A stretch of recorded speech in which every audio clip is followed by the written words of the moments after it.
Hello and welcome to another episode of Soul Talk, where we talk Star Citizen with members of the community. I'm here with my co-host, you can call him Lovely this time, Griffin Gaming RPG. How are you doing, Griffin?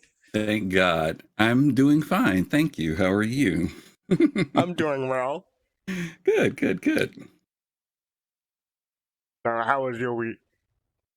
Busy. Very busy. We have a lot coming up this weekend, and I've been trying to get so much stuff done before, starting tomorrow and going in through the rest of the weekend. So it's been hectic. But yeah, otherwise I'm okay. How about you? Yeah, it's been not quite hectic, but I'm trying to get my sleep schedule in line for both the Bar Citizen tomorrow, which we'll talk about later, and the CitizenCon the next day, and Paul Selly's show on Sunday. Yeah, that's right. What hours are you doing Sunday? I'm doing the same hour you are. Oh, you are? Okay, because when I looked on the schedule the other day, it was still just me and Space Tomato. So you're on the same one with us? Yep. Oh, cool. Awesome. Yep. We're going to lower the property value in the neighborhood. Well, it should be fun. I mean, especially because we were just with him last week. So it'll be kind of cool to be back with Space Tomato once again. That'll be a lot of fun, I think. Yeah.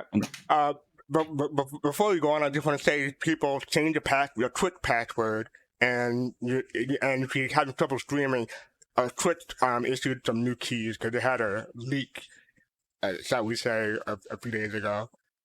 Yeah, there's been what we found out today, and I thank you for you telling me too, because I hadn't looked at my email yet. But Twitch evidently did, just for the precautionary sake, they changed people's stream keys on their own. The original article was just recommending that people would change their password, even if you don't stream. They're still saying, you guys should go in and change your passwords. If you haven't seen that, I'll put a link in for the article that went out about that. But yeah, if you guys have a Twitch channel, what they really were doing was kind of hacking and seeing people's accounts and things like how much money they were bringing in and stuff. They'd be disappointed looking at ours, so we have nothing to worry about. But there are some people who I think I saw FC. I saw Asmongold posted a video, and I think that this is what was in his title. I don't know if this is right or not, but it was $2 million. So leave that. Yeah. I don't know if that's how much he makes or not, but that's what he had on there, so. Oh, I want to say thank you to World Captain Harris for gifting 2 subs before I scrolled off the screen. Oh, wow. Yeah. Thank you, Rogue Captain Harris. We appreciate that. Awesome sauce. Awesome. Okay, all right. Let me find that. Do my thing. Yeah, you can do your thing. I'm going to go find that link while you're doing that. That way I can be distracted. Go ahead.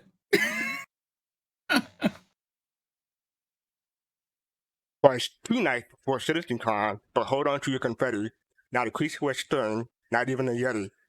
The wallets prepared to be empty, bank accounts withdrawn, in hopes that Chris Roberts soon will be on. The citizens were all nestled, all snug in their bed, while visions of ships danced in their heads. And Griffin in his 890, and I in my M2 now black, had just settled our brains for a long winter's nap. When out in space there arose such a clatter, I finked my bunk to see what was the matter. Away to the cockpit, I flew like the wind. I sat in a pallet chair, and my neck did bend. In space, the dark, where no one can hear you scream, a fantasy, a vision. I thought it was a dream. I gasped and thought this should be in the papers, for I saw a merchantman along with 8 developers. With a persistent driver so lively I tried not to jerk, I knew in a moment that he must be the dread-pilot Robert. More rapid than eagles, his coursers they came, and he whistled and shouted and called him by name. Now Chambers, now Bender, now Jutley, now Pappy. On Haddock, on Jervik, on Davis and Tracy. To the end of the ship he beckoned for the call. Now dash away, dash away, dash away all. A wink of his eyes and a twist of his head soon gave me to know that I had nothing to dread. He spoke not a word, but went straight to his work, to empty all wallets, and then turned with a jerk. He sprang to his merchantmen, to his team, and gave a whistle. and the way they flew like the down of a thistle. But I thought, but I heard his exclaim as he flew out of sight, "A great CitizenCon to all, and to all a good night." I got this one. The Star Spangled Banner. Okay, yeah, exactly. Yeah. You got it in one go. Yeah, very cool. I know you told me to keep the 90s onward, but that's a classic. That was a nice little spin to the night before Christmas. I like that. It was very cool. Very cool. Too bad we You know how hard it is to find something to rhyme with Yeti? Yeah, I'm sure. Yeah, I'm sure. That was very, very cool. Yeah. How you feel? How are you feeling about all that's coming up this weekend? CitizenCon. Well, we got Bar Citizen tomorrow, CitizenCon tomorrow, and then our show the following day. It's 3 days in a row of hard work. And Paul's show. And Paul's show. Paul's show. Yeah, exactly. Paul's show. Four things. So, yeah. So are you ready? I stayed awake for 24 hours yesterday, and I slept. Oh my God! And I slept. I got up at 6:30 p.m. today, so I'm good to go for tomorrow. But as soon as after the Bar Citizen, I'm gonna try to get some sleep for the CitizenCon, and then I should be good for a Sunday too. Because we have Paul's show and our show. yeah, that's going to be. And Paul's shows. I think we're on there for 3 hours. So yeah, we're on for 3 hours, and we come on there for like we're on 8 hours before our show. Yeah. By the way, if you don't mind, I'd like to plug that right now while we can. Yeah, go ahead. If some of you all know that Paul Shelley, the Astro Pub, is doing a 24-hour live stream. He's doing it for a charity benefit for Doctors Without Borders. And he's invited a variety of content creators to help him stay awake for 24 hours. And so Fast Cart and I are scheduled for, I'm going to give this in my time. This is 12 p.m. to 3 p.m. Central, but for Fast Cart, that would be 1 p.m. till 4. And so we are... it's Eastern time, noon Eastern. Was it noon Eastern? Oh, okay. Yeah. Well, I've got it wrong. So it's 11 o'clock my time then. Okay. So are you bringing people down already? Yep. Right. That's okay. That's okay. I had something else, but I'll hold it. It's not that big of a deal. It's okay. So anyway, we're going to be on that show this weekend. So if you guys want to drop in and say hi, please. And if you don't have to do it when we're there, feel free to drop in and support Paul. Doctors Without Borders is a great organization. We're doing a charity event also at the end of the month, which we'll share with you guys a little bit later. We're not going to get on it tonight. But definitely, gamers are always real good for giving charitable contributions to good organizations. So stop in and see Paul. He's going to be on 6 a.m. till 6 a.m. leaving Sunday morning all the way till Monday. So he's got a big haul ahead of him. So yeah, that's it. What was the other thing you wanted to bring up before we start? Nope. Let's get going. Really, seriously, because we got a lot of stuff tonight. I was thinking like this show is either going to be a very short show or a very long show. Good evening, everybody. How's everybody? Is there a third option in Fast Car? Greetings. Hello. Hello. Right, we have Kusanagi, Dark Knight, Fitchface, Flanders, Gomab, Jade, Opsy. Well, he's muted and deafened. Pops and Face, and Spitfire. Welcome, everybody. I thought this. Thank you. I thought this started at 11 a.m. Eastern on Saturday. We talking about Paul's show. Yeah, we're talking about Paul's show Sunday. Okay. Yeah, when we're on, when Fast Cart and I are on, that's the time frame we were giving for that.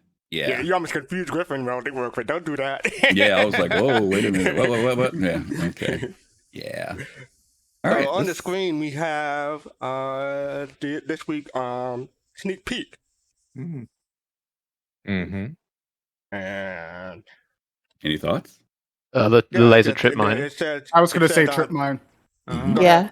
Okay. I was going to say it said dynamite with laser beam. That's all. That's a pancake warmer.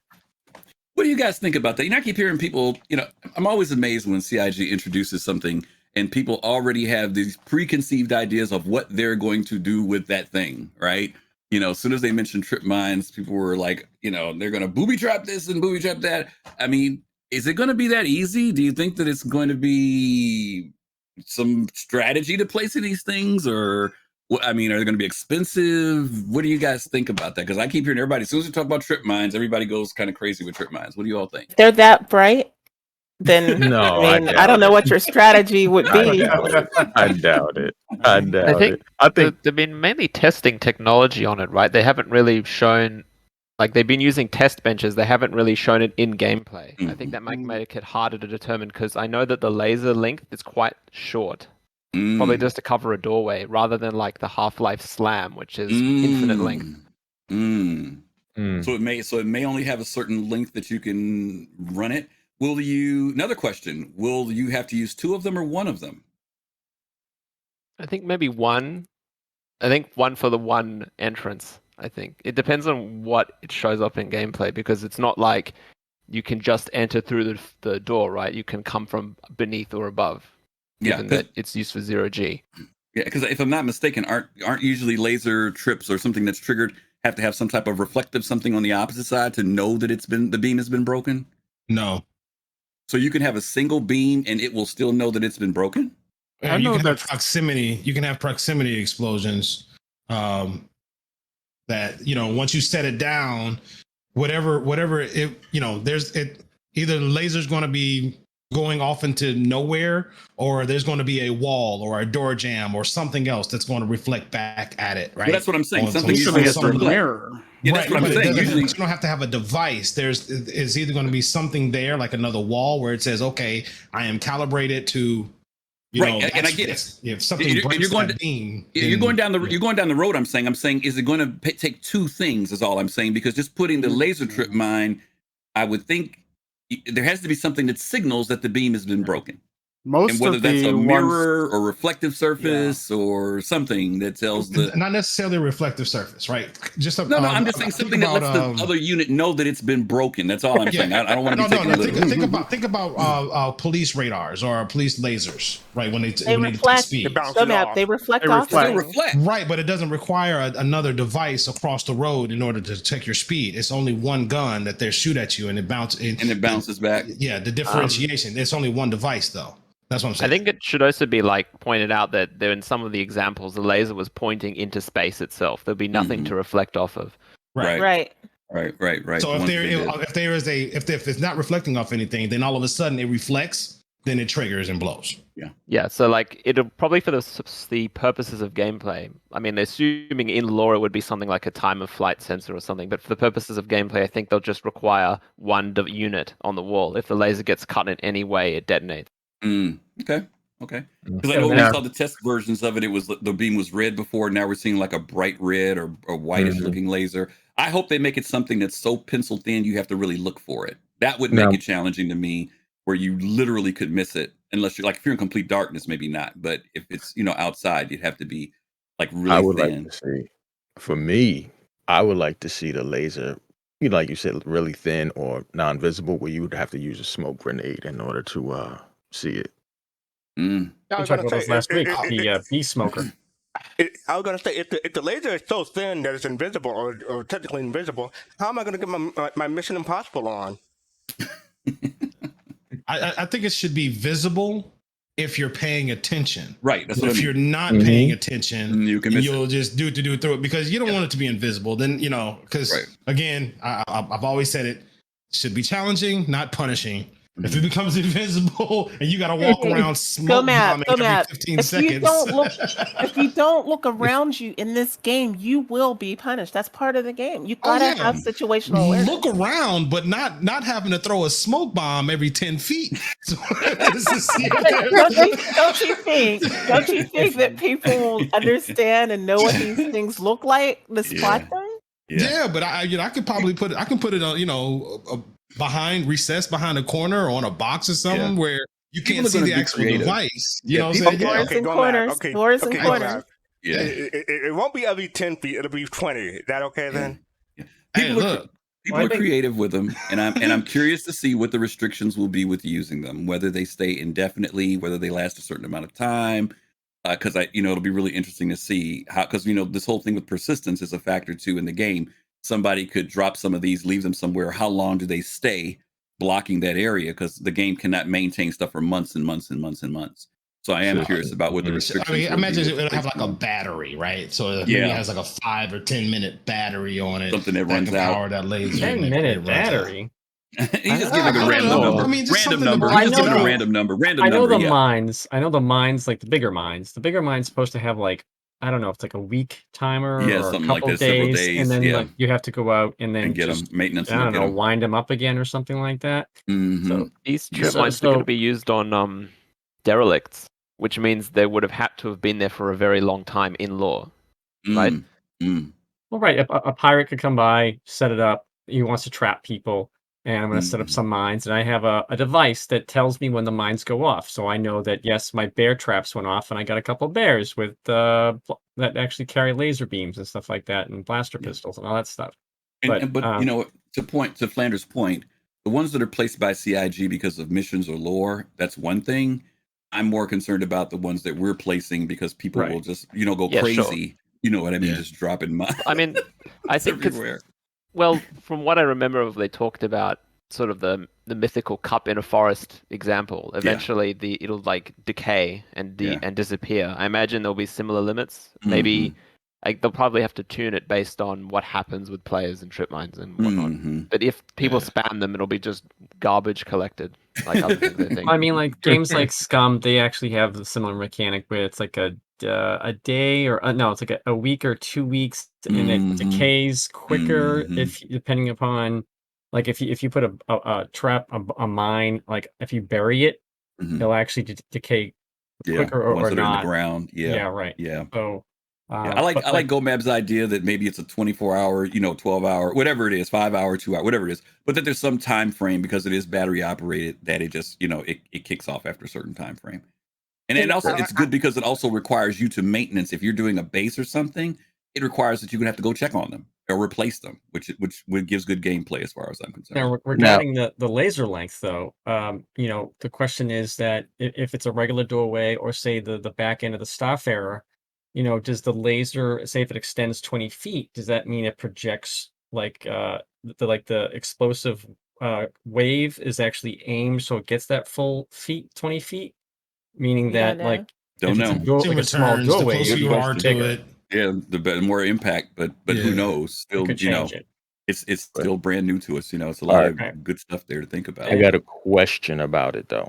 Does anybody Okay. know if you yourself will set it off? Because That question came up.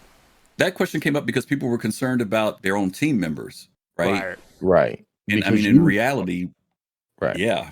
No, because usually in most games that I've played, whenever you set a proximity mine, it you can think about it, it syncs up to your signature, like GoMap said, right? Most games, most games. you can't But get I know, blown that's up what I by mean. your own grenade either, right? I But know. you can in Well, Citizen. This oh, ain't most yeah. games. you can. Yes, you You can. get blown up by your own You can blow your own grenade. grenade. You can.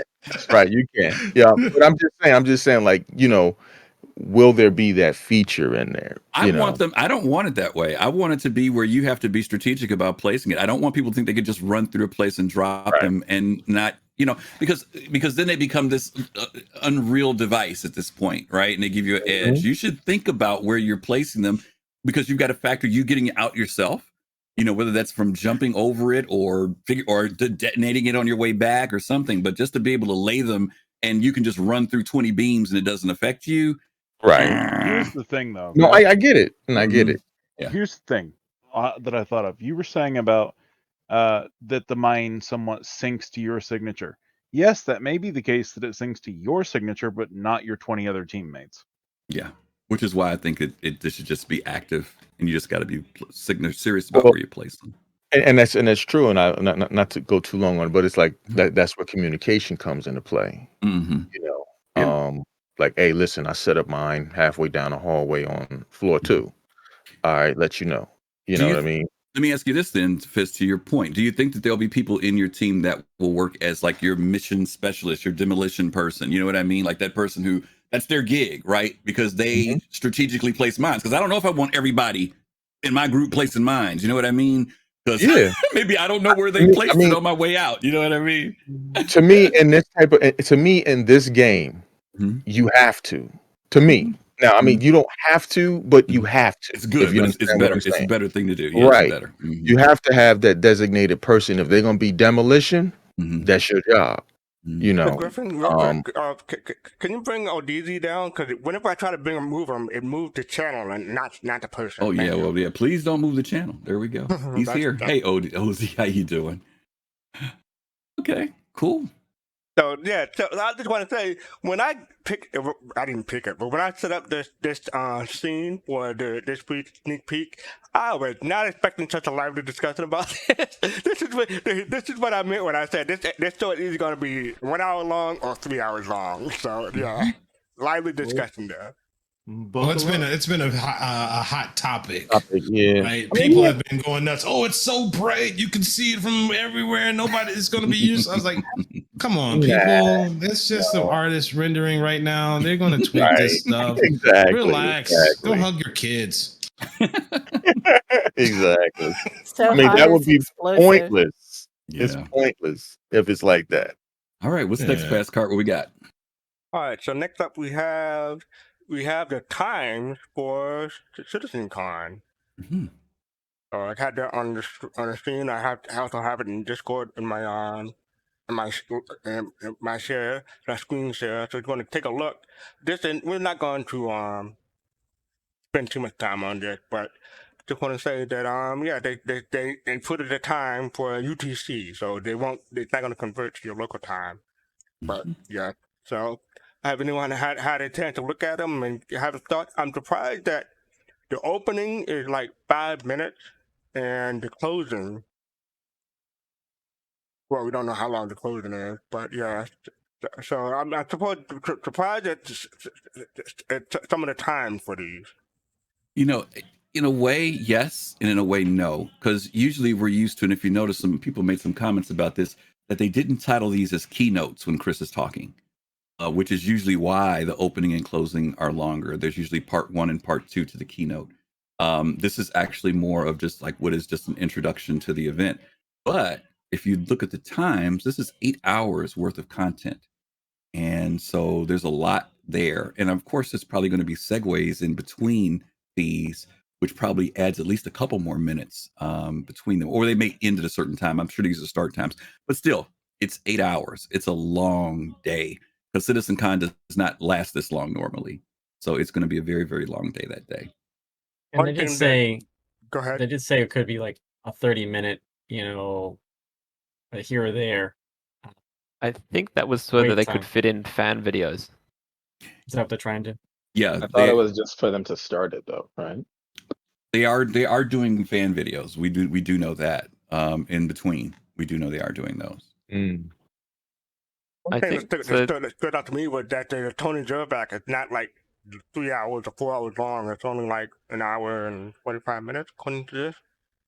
Yeah. Yeah, but that's still a long time because normally these sessions are an hour long. So he's given the most amount of time, it looks like here. It's not just him. He had 3 other people with him, but yeah. Well, yeah. But I'm saying that particular session, yeah. I hope some of the fan videos are like kind of those ones you open up and they have like a nice little Asian print on it so you can fan yourself. I don't want any boring regular fans just spinning there. Wow. Oh God, you've been hanging around. The Fast Cart territory now. I'm going to top him. No, please don't. I hope it's like one of those church fans. They have on a stick. You got a fan. We want to go in the church. Amen. Hallelujah. No, the videos are going to be the Dyson fans that have no blades. Wow. God, please don't feed the animals, y'all. Please don't feed the animals. There'll be Dyson fans with a Dyson sphere on them. This is going down the wrong road. Okay, so there's the schedule. All right. Ticket structure's confirmed. Are there any other thoughts before we move on? Why is the planetary section so short? That's a good question. The crime? No, they said planetary. That planetary Tech V4 was it. There wasn't going to be a V5. Maybe that's why. But it's a big picture look, which means they're not going into detail, but they've got a lot of programmers. I don't remember if it was Will Hain, the one who was demonstrating the rivers, like earlier in the year. But they might go rapid fire. I'm not sure. I think they might show one of those unannounced things on the roadmap that's tied to the planetary tech team. I just have a feeling one of those will appear. Rivers, volumetric clouds, maybe obviously lava, stuff like that. Maybe, but lava isn't due to be developed until later after CitizenCon has ended, like a month or two from now. Yeah, I think Doesn't it's mean just the that fact that they can they show it. can't They can show still us. show it. Mhm. Yeah, Oh, yeah, that's Still show true. it. Like, wasn't Mhm. developed until well after CitizenCon 2017. that is Yeah. true. I guess this will have to be a discussion for slightly later, right? Because Xylo mentioned that nothing in the CitizenCon was made for the demo. Nothing we'll see was made explicitly for the demo. But I Mhm. think Yeah. that's probably a discussion to have slightly later. You probably can because that's a big visual, so- you can show a lava shader without like having fully functional, Yeah. lava in the Mhm. game. I agree with that. Yeah. Mhm.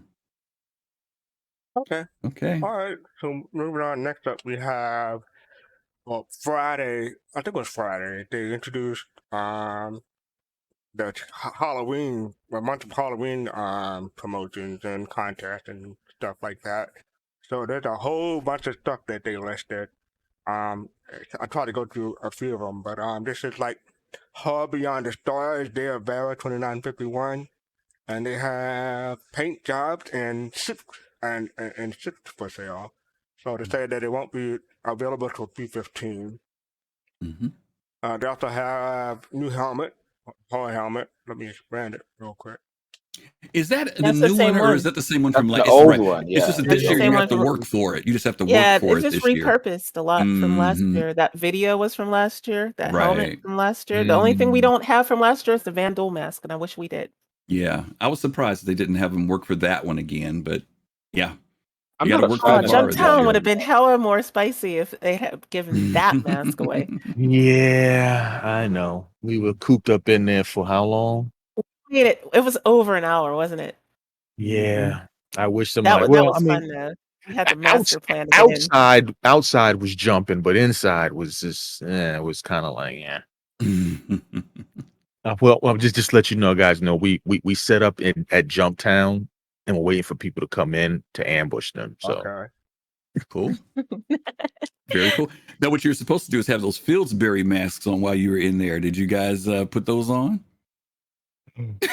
No, dude, no. we got to do it again. We You gotta guys are do it supposed to have again. I the was gonna We gotta say we do it gotta do it again. again now. on. Come on. You guys are supposed to have the Fieldsbury masks on, waiting for folks down there. We got to do it again. Well, All right, if let's anybody go. wants to, All right. do it After Do it again. the tonight. show. Yeah, We'll let's do go. it again. Not a problem. And we're going to touch more on this in a bit, but they have a whole bunch of contests, like for Jack-o'-lantern, the fastest survive. That's supposed to be a race. Mm-hmm. Yeah. Does And, anybody going to do that one? You guys know about the race? No, I didn't. Yeah. Okay, I'm going to bring it up. Yeah. That's Got a pumpkin cave runners carving. thing. The cave runner. Yep. I think Gigi might want to Cave do runner. that one. The cave running. I mean, she'll run out of the Running cave, out of right? the cave. She ain't, but you got to get her to run in. I don't know if she's going to You run did in. just feel her eyes roll, right? I don't have it in. I just had to. The universe just shifted in a I circle. don't have it in Discord, but I'm showing it on the screen. So this is the cave running contest. So hello everyone, this is from Wayne CIG. It's a classic scene straight out of your favorite horror film, trapped in a dank, moldering layer of some skulking unseen menace. Your heart races, cold sweat runs down your face. Your primal instinct to survive kicks in, and you make a mad dash in some semblance of safety. The only question remains: are you fast enough to make it out alive? And have more detail. So, to get started, most of it's probably seen cartoons in the cave at one point, but what if everything's on a knife's edge and you need to move fast? So here's the challenge: head to Hurston, travel to HDMO, Castle NA, leave your spaceship and approach the cave on foot. Close to the cave entrance. There's a 1 km square yellow stone. Position your central character on this stone and kneel, and that's the start and the end point of the race.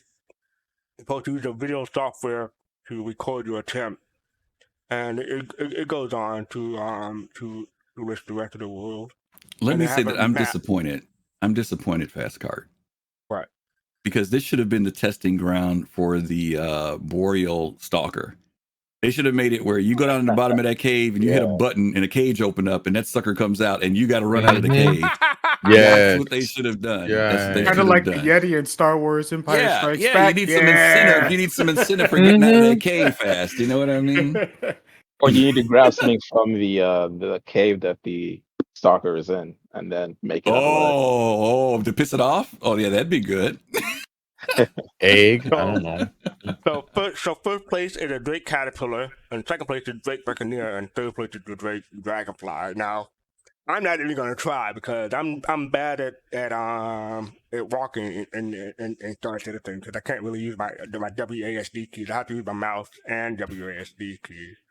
So I'm not even gonna try. But anyone else interested? NASCAR, just on that note, I think I can help you out. I have an auto walk script that I use for like machinima type stuff for voice attack. So I'll have to hook you up. Cool. But yeah, I was just thinking of two of the people that finished the Daymar rally on foot, Raider and Kane. I think they should probably be considered favorites for this contest. But it'll be interesting. I'm not going to participate in this myself, but I'll be watching the videos of people. That's cool. Very cool. Yeah, so my question is that they're going to be on the lookout for like cheaters and speed hacks and stuff like that. But I'm like, yeah, they say they will, but I mean, there's obviously ways to detect stuff like that. But yeah, you know. Why is the minimum resolution 1080p? At least 1080p. Why do you want a 720p? No, but I'm just curious why they specified that it has to be 1080p. Because people who share, I don't know. Go ahead. They may want to use it for later on too, for their streaming benefits. I see. So It may also make it easier to detect cheating of people speeding up the video. If the resolution is a certain standard, they can check it. I'm just, I'm thinking like the way a lot of people try to game the system. So yeah. Okay, so back to the Horrors of the Stars. We have the ships. Yeah, what'd you guys think of the paints this year? I bought one for my Dragonfly. You bought one for the Dragonfly? Really? I did too. Yeah. Really? Yeah, because I missed out on that freaking Space Kitty. I said I'm not missing no more paints for bikes when they come up. I'm not doing it. I don't care what it is. I got it. I also thought like that green, when we have those lush forests, it'll blend in really nice. Does anybody have the emerald green paint at all? You know what? They did a modification to that emerald. Wait a minute. You're talking about the emerald they did for the Right. I want to see if there's like an actual in-game difference that you can discern. Yeah, that St. Patty's emerald is more of it's more matted than this one is. This one's more of like a gloss green, it seems like. Shiny. Yeah. Because you can see it on the rover. It's not rover, the Tumbrel. It's not as bold a green as because there's also one for the MSR Black, right? Isn't there? Not right. The Cuddy Black, because remember they put that out last time. So it's the Cuddy Black, the Caterpillar, MSR, the MSR. No. Yeah, it's the MSR. Drake. Yeah, the MSR. Remember they go into the MSR, right? From the Cyclone.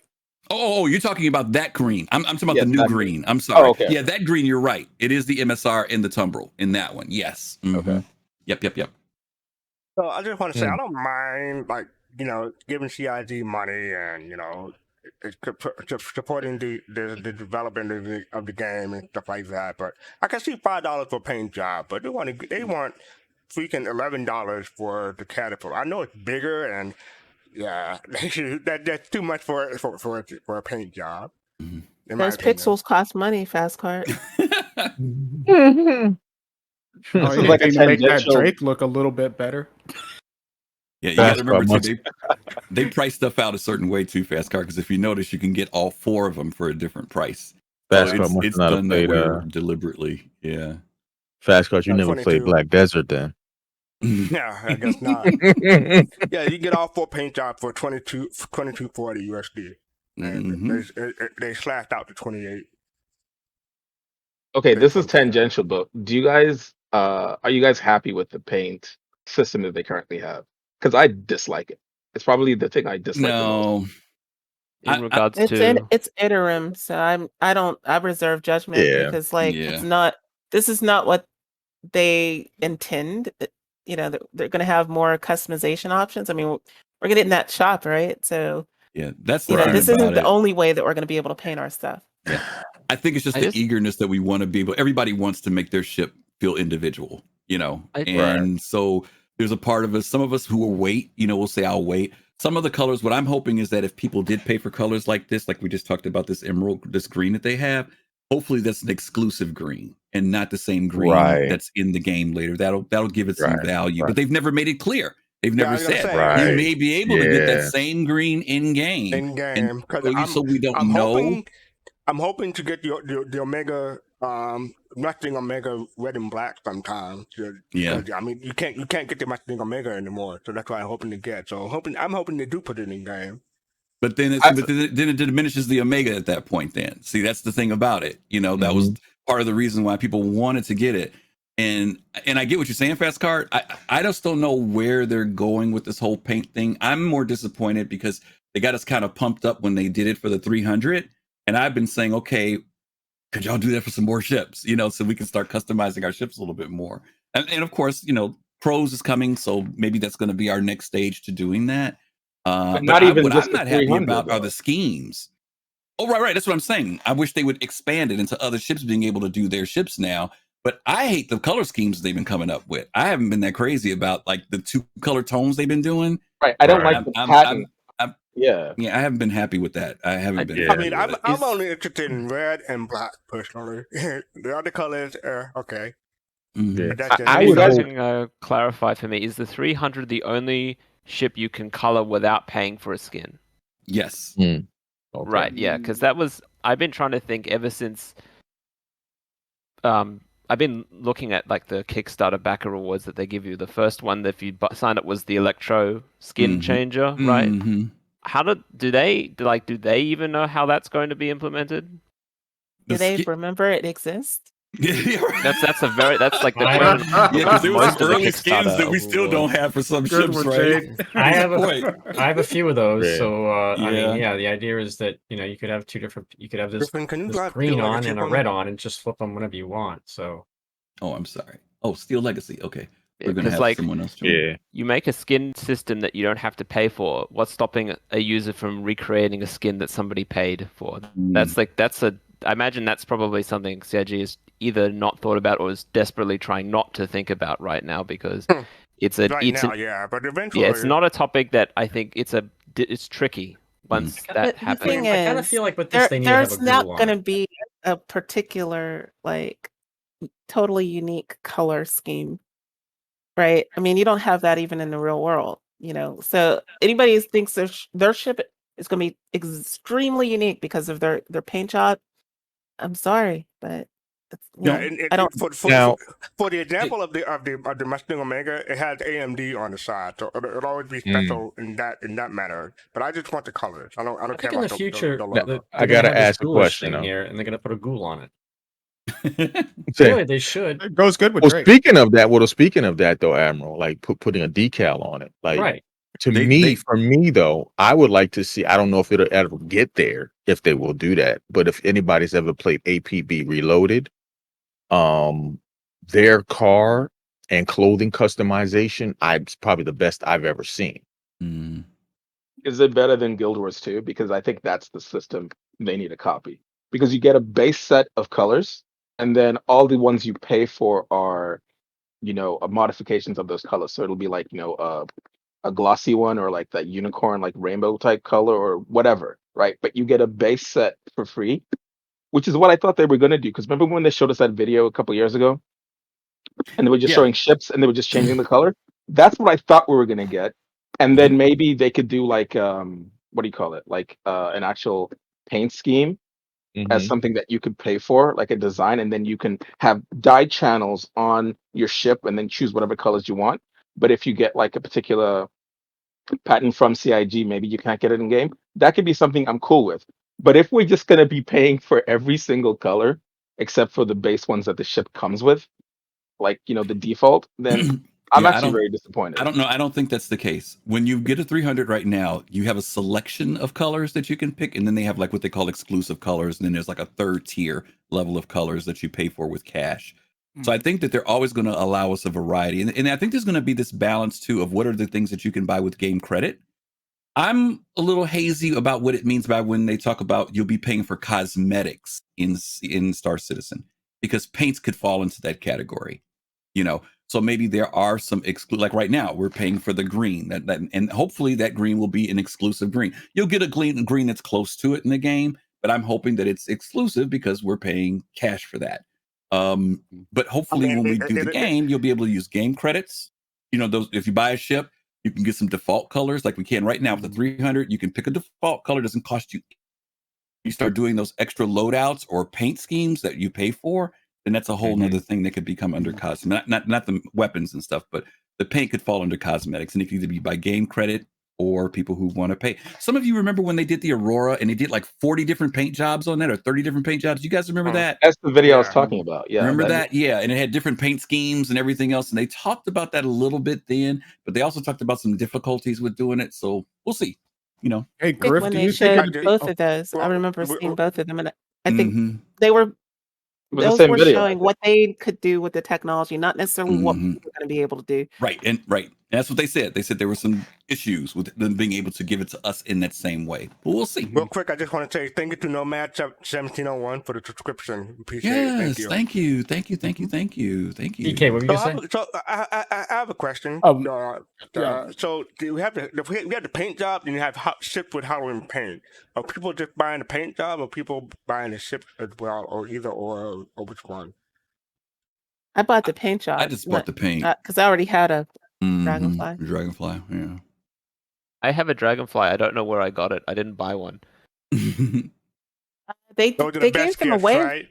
Yeah, wasn't there like at one point. Yeah.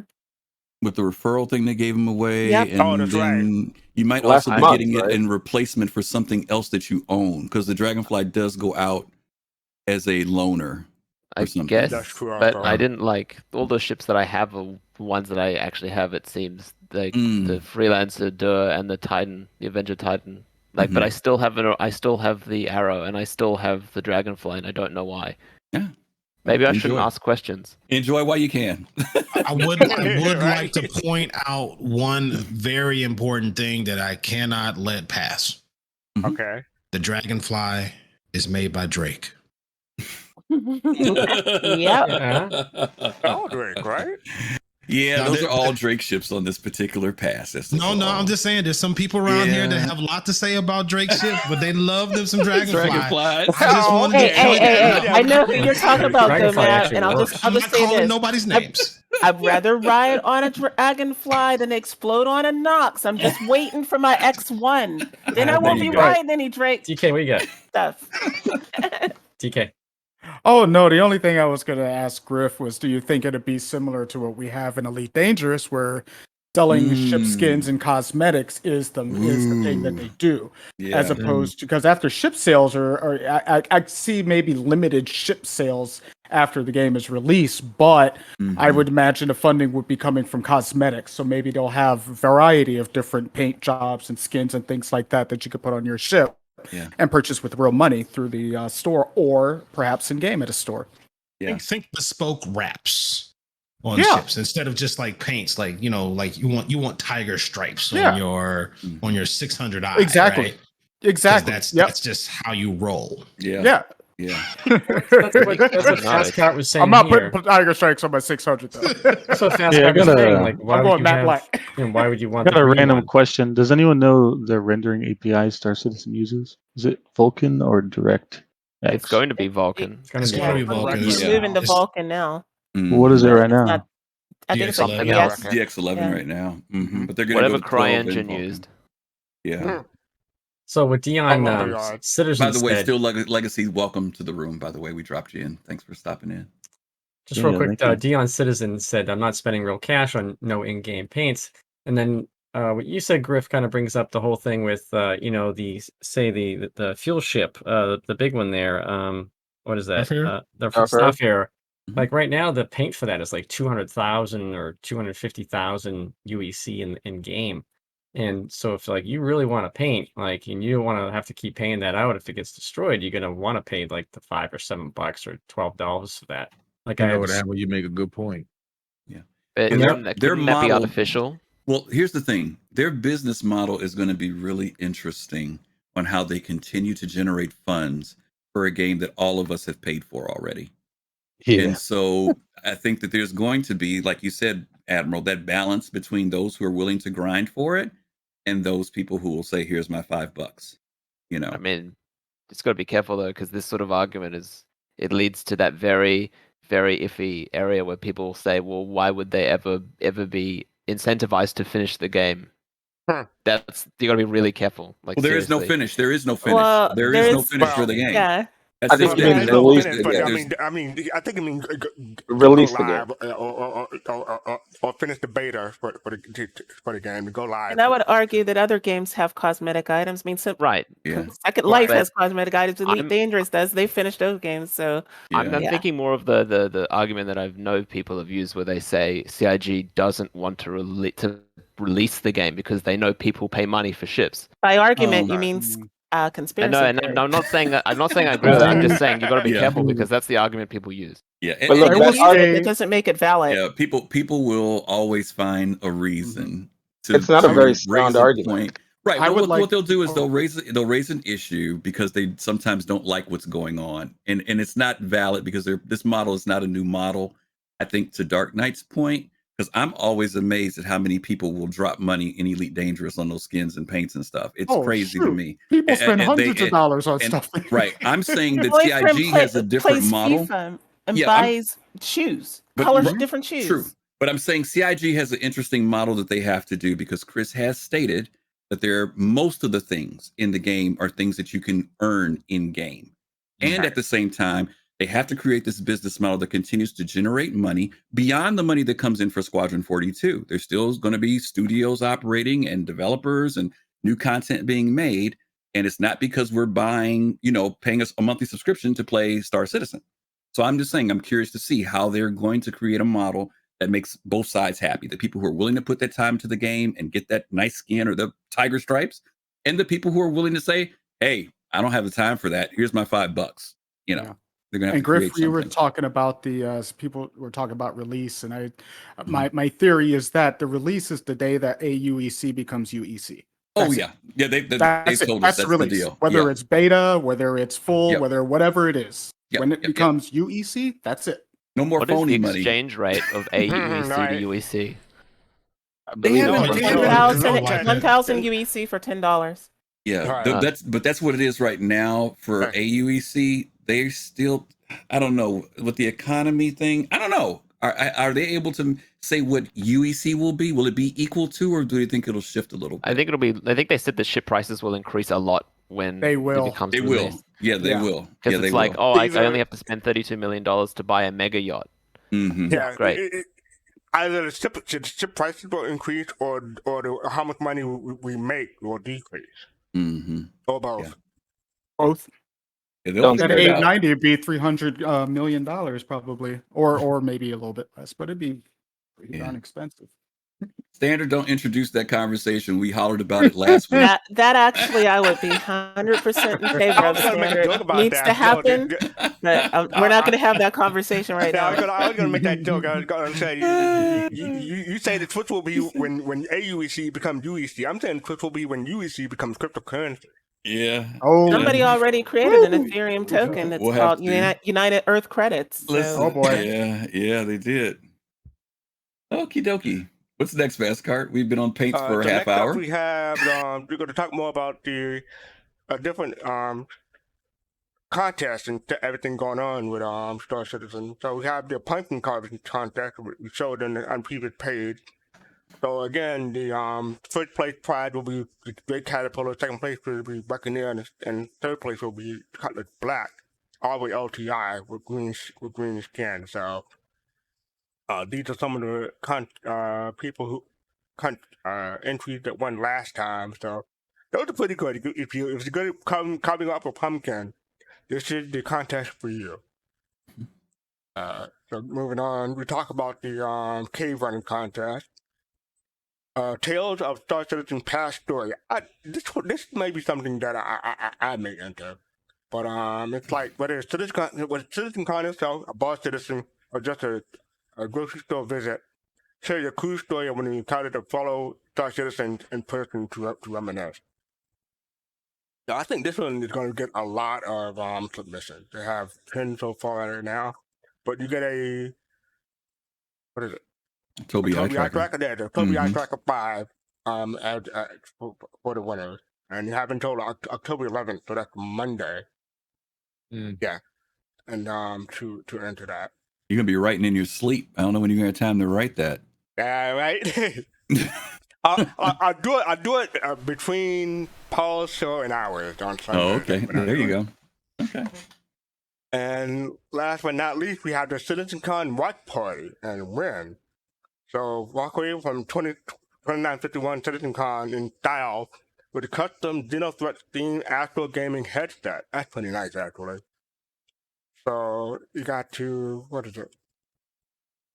Oh wow! Post a nice. photo of your watch party on Twitter or Instagram using the hashtag SC watch party to enter, and be sure to read the contest rule.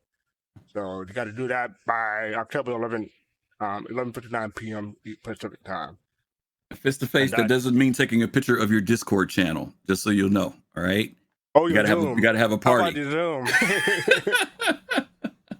I had to pick on Fist. He's out there somewhere.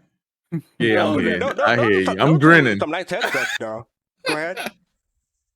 He just said he's grinning. I'm just grinning. Side eye. Do any of you guys ever use Astro Gaming before? I've never. I hate to say this. I have in the past. It hurt my head. I can't do it. I'm Okay. rocking Astro 840s right now. Are they good? You like them? Yeah, they're the higher end Astro headsets are really good. For many years, they were the gold standard in gaming headsets. Oh, okay. But the mics in the ears and stuff. What I do is I use these for when I'm podcasting because I sound better using these. But I like the Astros for when I'm just listening and goofing off. Oh, really? So you ever noticed that the difference in my microphone volume before the show and after? It's because I'm switching headsets. Okay. Are these unique, or are they going to be selling them on the store? They're unique. No, yeah, those are unique. Those are custom. They're giving out 3 of them. Y'all want to toss Steel Legacy an invite? I'm sorry. Who again? I'm sorry. Steel Legacy needs an invite to the party, if that's cool. You're in. What party? Oh, you're talking about in Star Citizen? Yeah. Oh, are you guys in Star Citizen? I didn't know you were in Star Citizen. No. I figured you guys were. I'm not in. No. They said after the show they were going to jump in. Yes. Oh, okay. Yeah. I got lost. I'm like, Whoa. Wait, what are we doing? Watch party, game party. I'm like, what party are we talking about? Okay. So is anyone really going to try to enter that one? Because I mean, those are some nice headsets, but is anyone going to try to win? It's got that ugly Xenothreat logo on it. I don't want Space Racist on my headphones. I'm sorry. No. A little bit of sandpaper and some, But then what's the point? Just get a pair of orange headphones from them. Well, then you get a nice set of headphones for the free ski. Post The opinions customization. of Jay do not represent the opinions of Soul Citizens as a whole. Just want to say. I thought we were all in agreement that Xenothreat bad. Yeah, I'm not You crazy. didn't say that when we were killing them in the Hammerhead fast cart.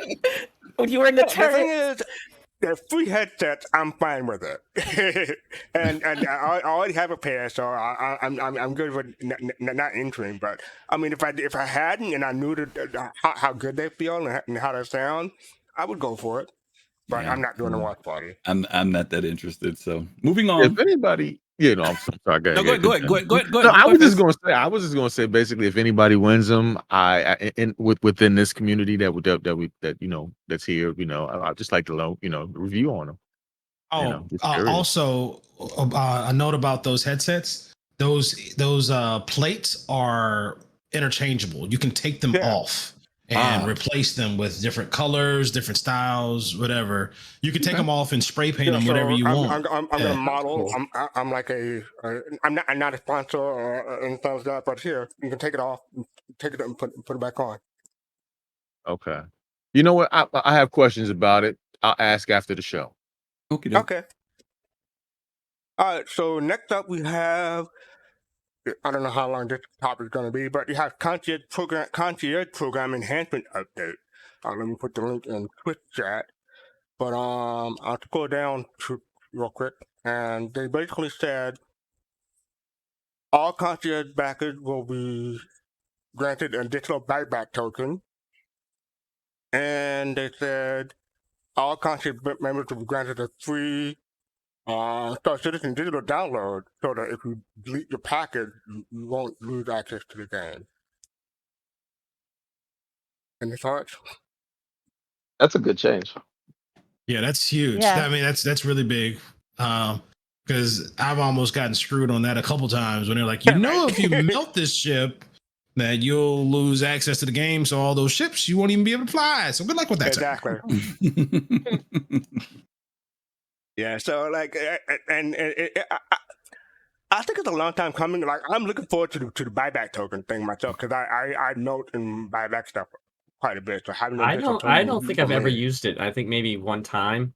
So I view them as death of a spaceship. So yeah, it's not a big thing for me. But I mean, it's if I'm gonna CCU something, I kind of really think about it, and I'd have to think about, okay, well, if I do this, I might have to buy a cheaper ship to get to the same ship later on. So it's if I CCU, it's a kind of a big decision. I use it like layaway. Dion, yeah. Dion and Twitch that said, "What about Squadron 42?" And I agree that should be included also. Like, if you have a package with the Star Citizen and Squadron 42, that should count. Mm-hmm. I have I've got the Redeemer, like a Corsair, and a couple of other ships that are sitting in my buyback, right? So that I have access to go ahead, like, if they do come out and they're awesome and I want one and they're not on sale, I can go and grab it. Let me play devil's advocate. If they give people more tokens, will it generate more money? That's the first question. Second question is, but will it also feed the unnecessary desire to buy ships that you don't need? I mean, it's Star Citizen. That is the definition of Star Citizen, is the buying of ships you don't need. Hear what I'm saying. The fact that you can only use one buyback token a quarter actually constricts you.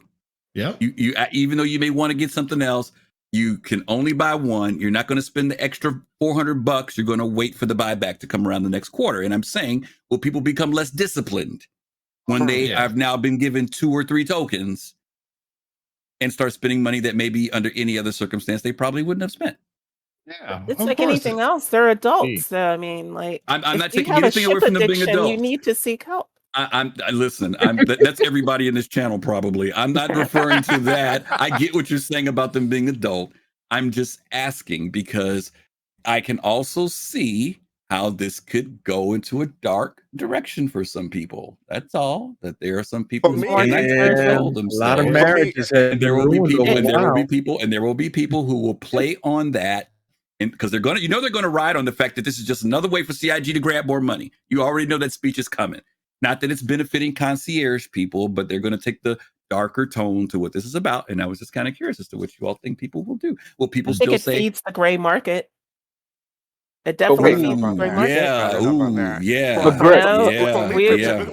don't see myself spending more money because of this. It'll just make me. I'll be able to change my fleet easier.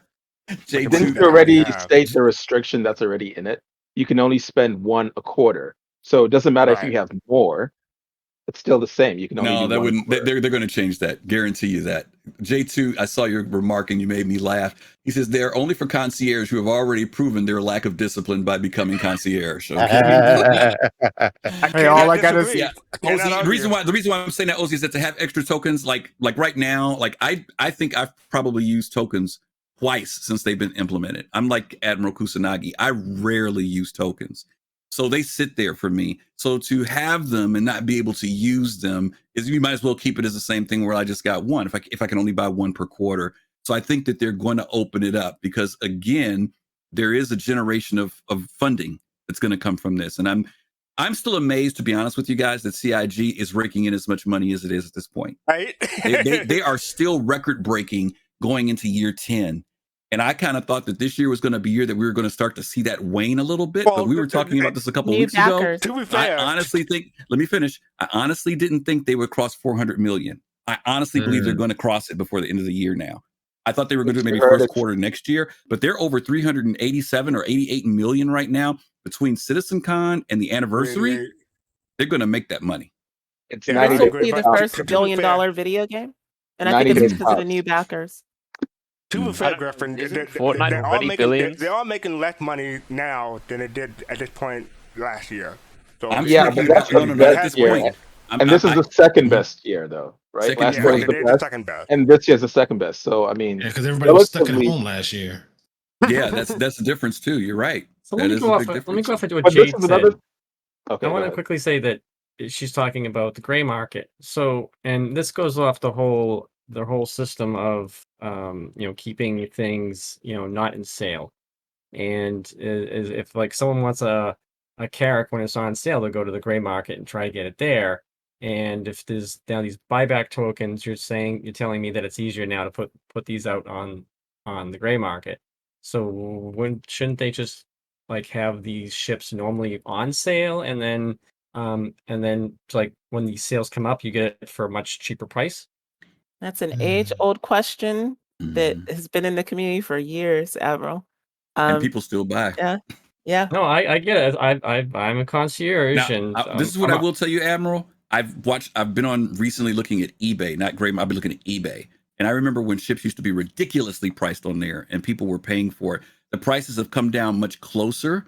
The issue that gets people is that people want the ship now. A lot of people don't want to wait till CitizenCon or the anniversary, right. And so they will still go pay for it. Right, they'll pay premium Yeah. to get that ship right then. That's what I'm saying. So then a sale should be a sale.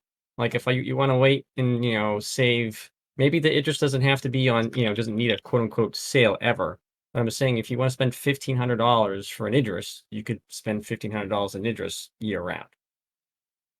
I just would rather see CIG get the bulk of the money and like not that's the right. gray That's market. that's why I bring it up.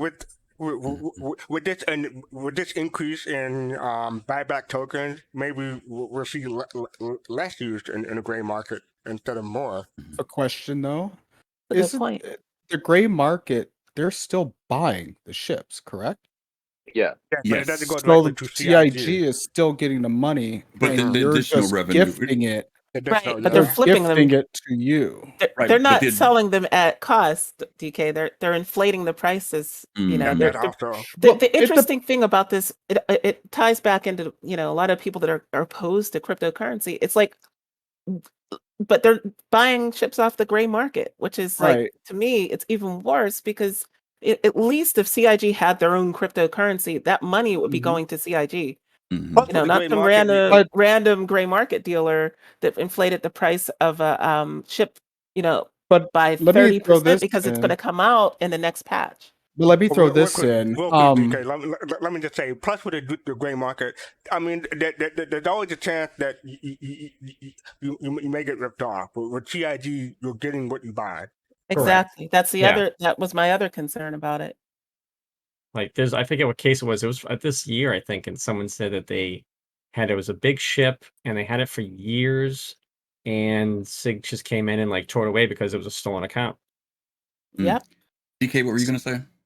No, I was just going to say, not playing devil's advocate, but if you've ever looked on, say, Mr. Fats, not eBay, prices on there are closer to the original prices for the ships when they were released. Yeah, that's what I'm saying. eBay's like that not now. inflated. Right, that's why I said eBay's like that now. eBay back in the day, the price is like, let's say you wanted to get like a Phoenix, right, for $350. I used to see it for like $575. You know, Right. now the prices are literally like $395, $385. You know what I mean? Or They're less very if you close find to the right person. if you catch the right person. But then, You gotta be then you careful have with to that, wonder. though. Then you have to Oh, you wonder do. when you see the price You gotta lower be than careful. before, Yeah, right? Right. you gotta be careful So with There's that. a You gotta lot look of at. there's a Yeah. lot of checking and balances that you have to do if anybody is ever going to go from the gray market. You got to know who you're getting it Yeah. from. You got to know the people are Mhm. reputable, that they've been around for a while.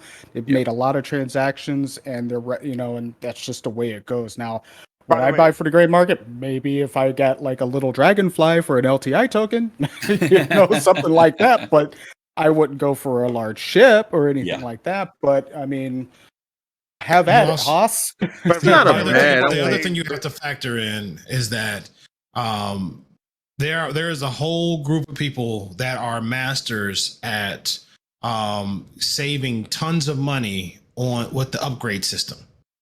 Right, Mhm. you can save hundreds of Oh, yeah. dollars Big on time. ships Yep. Big if time. I you am. chain upgrades. Yep. Big time. Big time. On those ships. And so if I'm able to chain upgrades, and then I can, I don't even know if you can gift a ship that you've gotten through an upgrade, or if it's only the can, you base can. ship. You can. But yeah, so It if all you've depends. saved, It all depends on the base ship. If the base ship, if you're able to gift the base ship, then you can do whatever you want. yeah. So if I got a Carrack and I was able to flip into it and save $200, but I can sell it at MSRP or maybe even below MSRP on the gray market and still make money.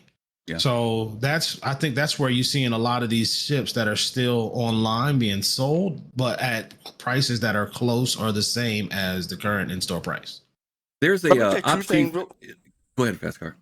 I just want to say two things real quick. Carl has a great point. Like, war bonds issue have done more to kill the gray market than the chains ever will, and I agree. Like, I have a war bond, Taurus, prospector to Taurus. That would be $35 as a straight buy, but they sold a $5 war bond, so you're saving $30.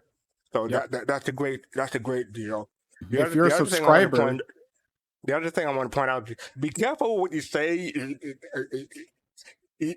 Even though this is just us and whatnot, CIG do flag accounts that do gray market buys. I don't know how that affect your account, but they will flag it. So be careful about talking to being too open about what you do. Unfortunately, I've bought all mine off the regular market. let me Dion Citizen, thank you for the subscribe, and hey, it's Nick. Thank you for the raid. Thanks for stopping by with us tonight. I just lost track of what I was going to say about. Chief for Fast Cart. One of them, this was about a year ago, maybe 2 years ago now. One of them had a spreadsheet that broke down the packages and the savings per package that you had. That was me. But that It was was like on a couple Reddit. years ago. Yeah, Right. that was me. So just to tell you to your point, Gomab, I had a lot of loose ships, a whole bunch of different ones, and I ended up consolidating. I remember when it was the Explorer pack, and then it came with the Mega Explorer pack. So I remember changing to that, and then I ended up I've got a couple of packs, whatever they are, but I ended up saving like almost $400 when I did that. So you all need to do your homework because if you've got a decent amount of ships, you need to look and see if there's a package that contains most stuff, or maybe most of the ships you want, and maybe some other ones that you see. You can save some money by going the package route. And I'm not saying go spend money. I'm just saying evaluate. I had that many ships that literally I was able to melt a bunch of single ones, and like there was only maybe one additional ship that I would get if I got the package, but I still ended up saving like almost $400. So take a look at those packages that are out there. Not to mention the fact that when you get a package, all your ships are LTI. So that's another. Depends on the package. I'm referring to. What do you mean? It depends on which package. Um, I'm not talking about like starter packages. I'm talking about the large. He's talking about that Origin everything package. For life. Griff, most Griff, packages it's- that are under $1,000 are not LTI, but there is one $695 package that is LTI. But most anything that's $1,000 and under is not LTI. Anything above Are 1,000 you is. sure, Fast Card? yes, that's right. Because the one I got when I had the mega, now this is when I had the Explorer pack, which was $600 back then. That was LTI. Now maybe they've changed it Yeah. because they upgraded it. Because I ended up getting that one jumped up in price to I think 1,100 now or something like that. But back then those packages were LTI. So maybe it's now they're not, but they used to be. Yeah, Opti said it's the exploration paint that's $695. That is LTI, but the other ones that are under 1,000 are not LTI. Okay, gotcha. Oh, the Okay. entrepreneur pack, my bad. Entrepreneur pack, yeah. Okie dokie. I kind of want to ask a question about ship purchasing in general, but I fear that what I ask will create a 13-hour discussion that may end with several people dying. Put the question out there, and if it sucks, I'll say we'll move on. Go ahead. Okay. So I'll just preface this Mhm.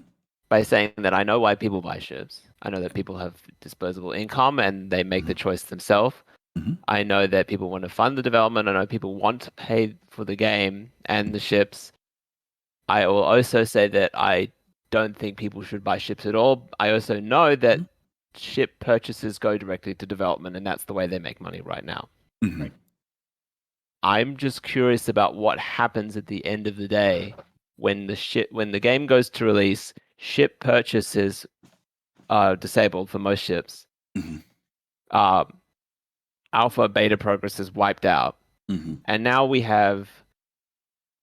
I'm not really sure how many concierge members there are. Let's say 1,000 or maybe 2,000, 1,000 people who have every ship in the game. Mhm. You can only fly one at a time. True, but So mhm. my question is, and this might start a very, very long discussion. Has CIG or anybody ever mentioned how? And this is probably I'm trying to think of a nice way to say this. Balance Go ahead. the way in which people starting from no progress will be able to match the level of people who have already bought a ship. Like, for example, if someone bought a Carrack with money, they'll be able to field an AI squad and go and look for a jump point We don't far know faster that. than Now- any That's player. theory crafting. We don't know Real what quick. the AI let me- squads will be and how many you'll get to have and what roles they'll be able And I to get, do. I Real- know it's all like, Well, let me. I know it's not like real hard quick. to say. Let me respond to it. I think to your point, Okay. it is a consideration. And this has come from everything from the argument from back in the day of pay to win, a whole bunch of variables about these people who are way ahead of players who come in later. I'm a firm believer that when this game starts, most of us are going to be flying our smaller ships, maybe our medium ships, but not our big ships. Because the thing that they've built into this game is in order to fly the big ships, you have to have people who are willing to be on those ships with you. So even if you have that Carrack, you still need to have 3 or 4 other people for that character to operate efficiently. And even if they allow us to use the AI blades and NPCs, there's still not advantages because there are still other issues that are going to be built into the game. There's the universe is constantly expanding, and there are going to be some people who are further out in the verse than other people, but there are always going to be new people coming in who are going to launch from the central point and work their way out over time. The question is, how do you keep the game balanced enough so that those people are always challenged and always have something to do, so that the people in front aren't like locusts, right, who just eat everything up on their way out. But at the same time, those people who are out there are constantly finding new things. And even when they come back into the inner parts of the systems, the things that allow them to come back for reasons and purposes, and then at the same time be able to move around in the verse. So I think that CIG it's a valid question. And I think that CIG is going to tackle that. They have to, in order for the sustainability of the game. They're going to have to tackle that question that you're asking, and they will. You know, and how are they going to be able to afford the fuel on that Carrack? Of comments as well. I have a couple of comments as well. Good, Spitfire. Yes, fuel cost, armor cost, maintenance cost, and also I believe at one point in the past they said something about birthing fees as well. So I Yeah. honestly think that that's going to be a major thing, especially for larger ships. I agree. Yeah. I I'm say just- as soon as you take your larger ship out, it's going to cost you a heck of a lot of money. Right. Because So then you basically, take it all of out. these people who have bought all the ships, these these massive ones, they'll sit in limbo. The second they pull them out for the first time, they will immediately start costing. Yep. Because I imagine for CIG, they always have to think, how do we make sure that the people who funded our game don't feel like they've been screwed over in the attempt. See, that I know it becomes difficult when these things, I know, and that's why I was afraid it would become like a 13-hour discussion. No, it's a good question. It's a good question. I mean, we've talked about this thing from everything from operating costs that are going to make certain things prohibitive, right? Things in the verse that are going to make things prohibitive. I've joked around before, you heard Jade joking around about our little origin thing, but my main character does nothing but send half my money to my other character who does no work and wants to fly the 890. And that's how the 890 is going to be funded, because to take the 890 out, I expect it to guzzle fuel. I expect it to cost, every time I take it into the port, I'm going to have to do some work on it, which means that ship's not going to go out every day. It's going to go out on certain occasions, right? There are other ships that I'm going to fly every day. So I think that they're going to create these different things in the game. Even when you talk about military, we've talked about people taking I'm going to take my Idris out, my Javelin out with, yeah. Okay, we'll see. We'll see, because this is a lot of theory craft. And people are trying to imagine. There's some things about this game we still don't know. Chris has not unveiled that much to us. What we do know is that they have to make this game sustain. We know that Chris said he wants this game to be around 10, 20 years from now. So it can't be the typical game that comes out and 6 months later, we're on to the next new thing. They're going to have to build in those things that we've seen in games like Eve and World of Warcraft that keep that longevity. And believe me, there are a lot of smart people, they're smarter than me there, I know, that are already tackling this if they have not tackled it already. We just don't have all the details yet. And the other thing about this conversation that I always find interesting is how people are always talking about the advantage from, getting an extra ship or whatever, right? And full disclosure, I have no extra ships. I just have a starter pack. Cool. But the thing that people never think of is right now we're getting a skill advantage. Why is that never calculated in this whole? Well, actually, we have talked about the advantage that there's a learning curve dynamic, right? For those of us who've been in here, even if you've been in the game for the last 2 years, you've got a huge learning curve advantage to this game, where there are a lot of people who, when they come in, they're going to be having to learn all the basics. I mean, all the nuances, all the lore. I mean, there's so much to this game that people are going to have to learn. And then there's still stuff that we still have to learn. It hasn't been unveiled to us even, which is good. The keyboard map is not finalized. So, I mean, between now and launch, you're going to have to relearn certain keys and commands and stuff like that. So, yeah. Like, it's a fair point. I feel like I just played the Devil's Avocado or something, that the skill gap from older players versus new players is also something that other MMOs, I would imagine, experience, like World of Warcraft, Final Fantasy 14. Like, all these people who've been there for years will inherently have this gap. So it's not like it's unique to Star Citizen. Yeah, like people who played New World, right, who went through the beta and stuff, right? I mean, they got in the game and freaking were skill level 30 within 24 hours. I'm still running around at skill level 8, because I'm still trying to figure out how to do stuff in the game, Thing is, I didn't feel shorted. No, I'm saying, but I didn't feel shorted by that, is what I'm saying. You see what I'm saying? Because there's nothing there for me to worry about. What exactly? Star Citizen doesn't have levels, right? What you want to do in the game is up to you. Like, why would you care if somebody's got an 890 jump if you're, running cargo or mining? Like, I don't understand that reasoning, because I mean, this is not most MMOs where you got to level up and you're basically I think the reason why it seems weird, Jade, is because this is different. It's a different animal. And most gamers are not used to this animal. They're used to the way games have rolled out with levels, with certain things like the classes and all this other stuff. And they feel like they're behind. Like I mentioned about New World, right? Because in New World, first thing everybody's asking is, what level are you today? What level are you now? You know what I mean? That's like the constant thing, where in Star Citizen, that's not the factor anymore. But gamers can only identify with what they've known and what the industry has put before them. And Star Citizen is putting out something that's entirely different. For Star Citizen, the question is, how much money have you spent? Have you got this ship?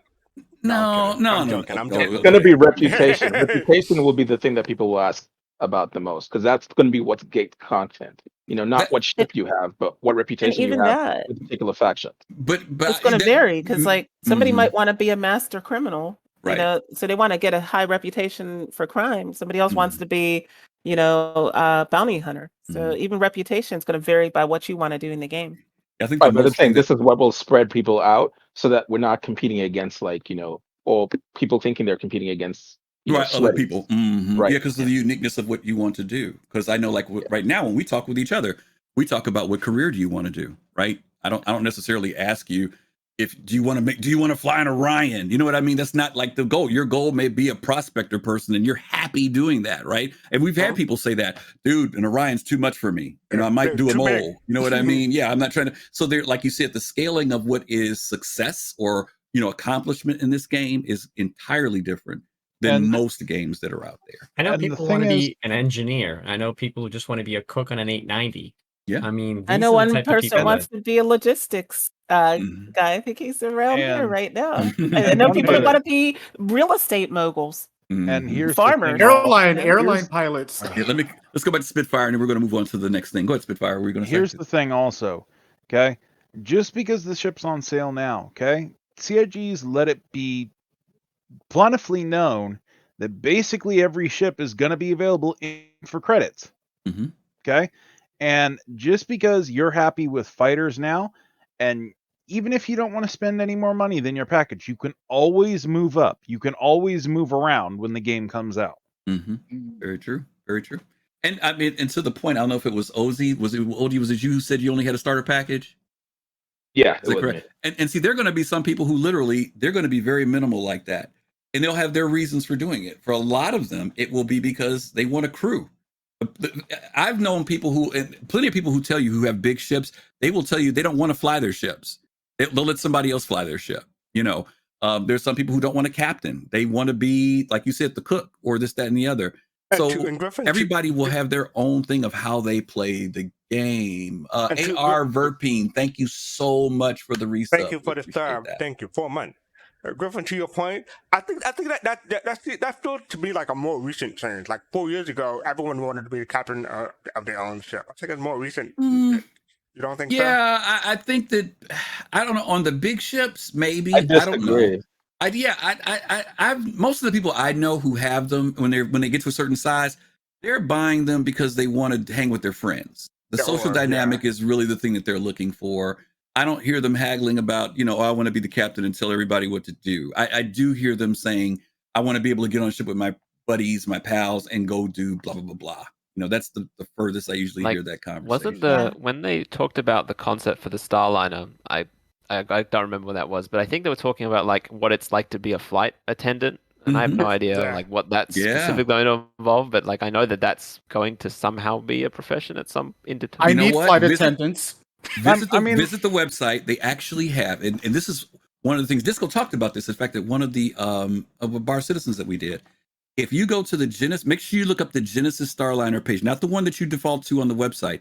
Go to the one that was the concept one, right when they premiered it. He did a huge animated page showing the stewardesses, the coffee machines, serving, seating, the variations of the ship. It's still online. If I find the link while we're watching it and Machinima, I'll put it in for you. And And they talk about the careers, and they talk about what your crew will be doing and how you will be graded when people fly on that ship. The NPCs and passengers will grade you based upon, did you get there in a timely manner? Was the food good? Were you served? All that stuff is a part of the mechanic for that particular ship. It's really, really cool. And by the way, you have to be licensed to fly that thing in UEE space, for those of you all who didn't know. Hey, there's Now, I another thing think- people haven't considered too, is what if space sim people are actually the minority because this is an MMO, right? Mm-hmm. And people were saying, what, everyone wants to be the captain? I don't think so. A lot of MMO players don't want to fly a ship. They just want to be part of a crew, Mm-hmm. right? So I think that people are going to be very surprised that you may actually be in chat looking for pilot, trying to get to pyro. Yeah. Yeah.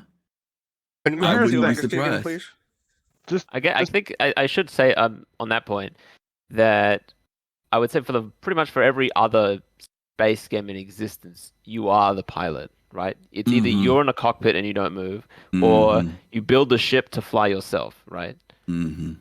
It's like they're very, very little games, and I think it's like really restricted to the other shipbuilders, where you have to like do all the plumbing and stuff. That you might not be the one flying the ship, but that's the expectation most people have. I think that would feed into it.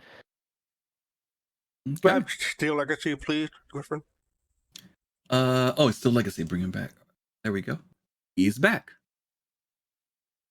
Thank you. You're welcome. Spitfire, were you finished? I think. No, I actually wanted to say one thing of note real quick.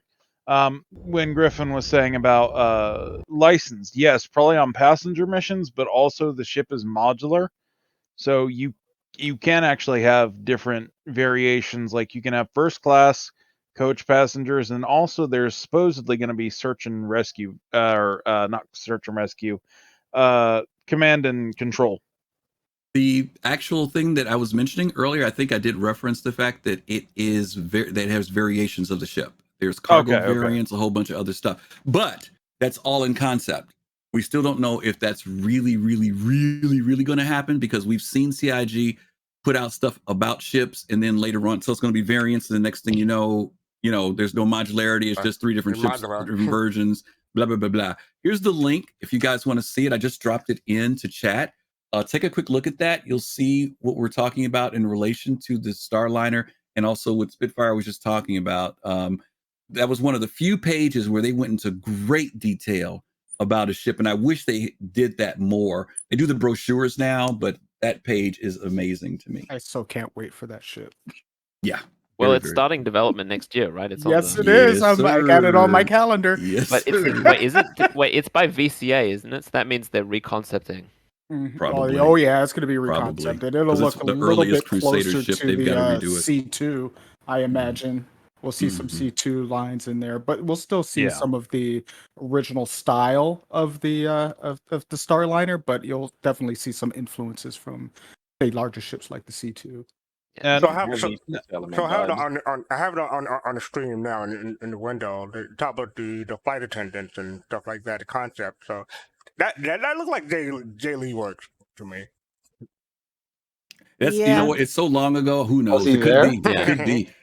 Back then, probably. I don't know. Jay Lee's been around a long time. Yeah, he has. Because he came in after Jared, right? So yeah, so he's been there a while. But that page has a lot of good stuff on it. Like I said, so take a look at it when you all have time. I think you'll find it very interesting. And like I said, I wish that they had went into that same level of detail with a lot of the other ships in the game. And it might have been just an experiment that they were doing or whatever. But we need to move on because we still have Roadmap Roundup, and we've got part 3 to our machinima that we've got to watch tonight. So let's. I was going to ask you, do you want to skip the roadmap and go to the machinima, or? No, well, you know what? Let me see if I do. Okay, I just want to mention a couple things on the roadmap. It's not a lot. This one was this past week, gang. There's a lot of stuff on this one. It's a great roundup, though. Yeah, there is some good stuff here. Let me just read through it. Okay. They talked about a player item shard transition. And I'm going to read this. It says, with the introduction of a fully persistent shards, item ships that are left in an open space are bound to that shard until a player collects them and stores them into an inventory or parks a ship at a landing location. To provide a more frictionless experience, we will implement a feature that automatically stores these freely placed items from the shard when areas are streamed out, and places them into a different shard when the player logs into a new shard. This allows players to find their freely placed ships and items left in an open space regardless of the shard's instance that they are assigned to during login. So if I understand this correctly, you guys know about transitioning between the coffee cup mode, right? Yep. This is go ahead. What were you gonna say? I think it's definitely on that path. I'm not sure if it's like the end result, because it sounds like, because this is partly, I think, also for server meshing. If everything is tied to one server and you come back and you say, where's my ship? And then the server says, what ship? Right? Or what box or what container? So this is for, I think, probably part of that, but I definitely see this as part of that, coffee cup vision. Yes, absolutely. And it's also 30K prevention. Well, not prevention, but you can basically reconnect and find your ship, because normally Mhm. now, if you 30K, you lose your ship and you have to claim it Mhm. and lose Yeah. your card. Although this is talking more about items rather than Right. This is the stuff that you store that's loosely placed on your ship. It's stuff that you could, if you sit something down on the counter on your ship or on the piano, whatever. They're talking about your stuff transitioning from shard to shard. Next thing was the character creator. Thank God, but this is for Squadron 42. Developing the new player character creator for the Squadron 42 single player campaign. I haven't done it already. I would have thought that would have been in, but you know what? Maybe it's going to trickle down to us. Who knows? I want to hear about it until we get black hair. That's all I'm gonna say. Raid incoming. Name. So I wanted to Oh wait, Table of Horrors. say something Thank you for quickly the that raid. Thank you, Table of Horrors. That the last item actually said freely place ships/items, so I misread that. Yeah, so it is including ships. Yeah. Okay. From the viewers to the viewers of Table of Horrors, how was your show? Hope you had a good time. Thank you guys for joining us. Let's see. Name resolving API, engine implementation for entity class names resolving service. I have no idea what that is. Anybody? Any techies here? They just Where's throw a bunch of Gomab words at when at we me. need him? Okay, I don't know. Gomab must have stepped away. AI Right here. landing. Oh, okay. Does that make sense to you? Name resolving again. API. Name resolving API, engine implementation for entity class name resolving service. Yes. Okay. And It's basically it's part of their data governance. Like how are we going to containerize and name our naming scheme so that it makes sense, so that we're not reinventing the wheel every time we have to do something new.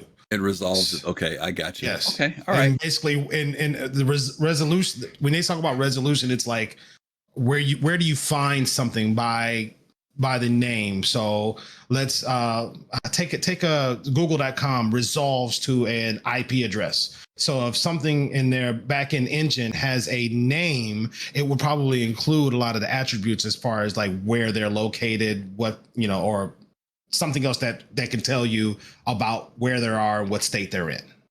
Okay.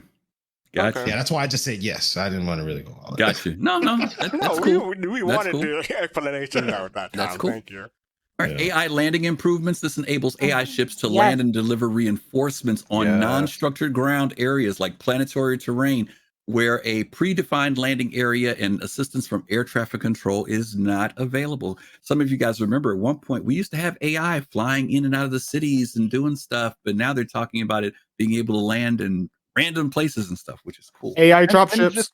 I was gonna say just AI dropships, dude. Imagine Yeah. the Valkyrie just coming in and just be like 50 freaking NPC Marines just file out. It'd be cool.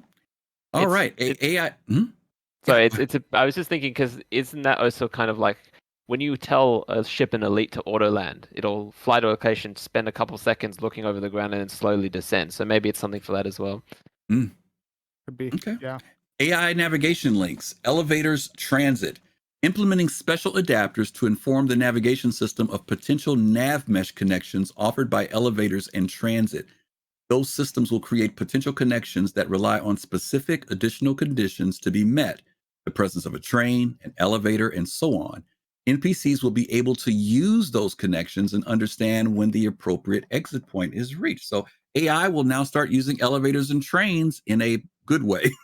I wonder how many NPCs are going to get killed by the transit system. Dude, here's the thing. Hang on. I got to get through these guys. Spitfire, let me get through them first because I will be on these all day. Civilian NPC movement improvements.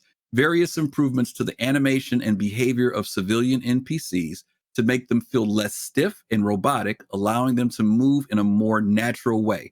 This will also be improving the appearance of their awareness of the surrounding environment and other NPCs in their vicinity. Wow. Grey Cat Industrial Salvage Backpack. Concepting, designing, and implementing this variant of the Grey Cat Specialist Backpack geared towards storing salvaged material. So I assume that this is probably going to go at people who particularly want to get in the Vulture or other stuff. Lorville Hospital staff outfits, implementing variant outfits and loadouts for the staff of Lorville hospitals. Levski, pay attention, y'all. Levski Hospital staff outfits, implementing variant outfits and loadouts for the staff of Levski hospitals. Area 18 hospital staff outfits, implementing variant outfits and loadouts for the staff at Area 18 hospitals. I'm sensing a pattern here. Outlaw medical outfits, design and implementation of a surgical apron for outlaw medics. That's what's up. They're gonna take the regular apron and put blood on it. Yeah, that's gonna be the doctor like that worked on the Joker. All right, DNA head textures update. Texture updates for DNA head archetypes that will improve texture quality for all DNA heads in Star Citizen and Squadron 42. Finally. Threat armor for the Pyro Gang Xeno threat. And the one that we all were looking forward to, Fire Extinguisher. This previously removed deliverable is now returning to the progress tracker. In the release view, these features have been passed in their final review for 3.15. For this reason, they have been updated these cards to committed and change their colors to blue, which is the Grimhex Clinic and the Crusader A2 Hercules Starlifter. Okay, so that's it. Anybody got anything they want to comment about any of those we listed through? Yes. Fire away. Really happy with the AI landings. I mean, that's huge. That's going to be huge for the game. It might even feel like a different game once we have AI landing, and you do bunker, you clear it out, and now hey, there's a Valkyrie full of infantry on it. Yeah. And then like just having NPCs move smoother. I mean, we've all seen like the 890 jump commercial. We look at that and we're like, oh yeah, right, yeah, they're standing on chairs. So I mean, anything that makes the world look less like robotic, have the NPCs actually taking the trains, all of that, and taking off and landing like it used to be. I'm in favor of it. And of course, Levski, my home. I'm glad to see they're working. You pointed that out, you called that out. So that might hint that Nyx won't be too far behind Pyro. Yep. And I'm wondering if they're going to with the AI, if it's just them changing how they behave currently with the current server tick rate, or if they're waiting for the server tech to come online and then they're going to implement this on top of that. Yeah, I think that might be the case for a lot of this stuff. It's not like, because we know that there's been lots of AI stuff in development through all of the monthly roundups. But did you guys see that post that was on Reddit about someone who was doing some like Wireshark things to see how fast the server was responding, like the server hurt rate? Yeah, I saw that. They said during Xenothreat at maximum load, the tick rate was 2. Going from being 2 to 6. Otherwise around like 10, and Arena Commander is 30. So basically the server is like screaming right now. And I know that they had AI traffic in the past, but they removed it because the server was so like. Yeah. I feel like a lot of this AI stuff is just waiting for server meshing to give the server some breathing room so they don't instantly like combust the second they turned on. Absolutely. Okay. Far was something you were going to share? There was one of the points you mentioned in there. Something you were going to say? Something? You're good. It was something that was kind of applicable, but it's outside of purview for the moment, so I'll just leave it lie. Okay. Okay. I just want to say the civilian NPC movement improvement. I'm looking forward to that. I mean, there's going to be a time when it's going to be even harder to tell an NPC from PC. Okay. All right, so moving on. Yeah, that's it. So machinima.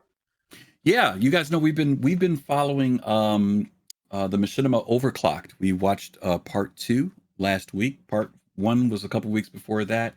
And so just for our own sanity of remembering what's going on with the story, we're going to pick up with part 3 this week. I'm still holding back Craven. I almost did Craven part 4 today, but I'm going to hold off on Craven, and we're going to do Overclocked today. So enjoy, get you something to drink or popcorn or whatever, and enjoy.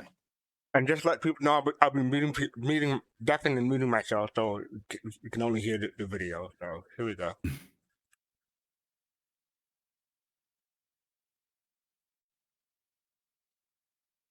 Those guys that killed your family?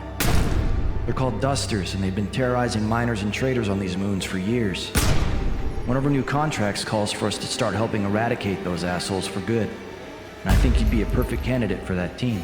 I'm not interested. I'll leave my card with the nurse. Give me a call when you're ready to get back out there and kick some ass. Either way, we've got your back, Ava. Anytime, anywhere.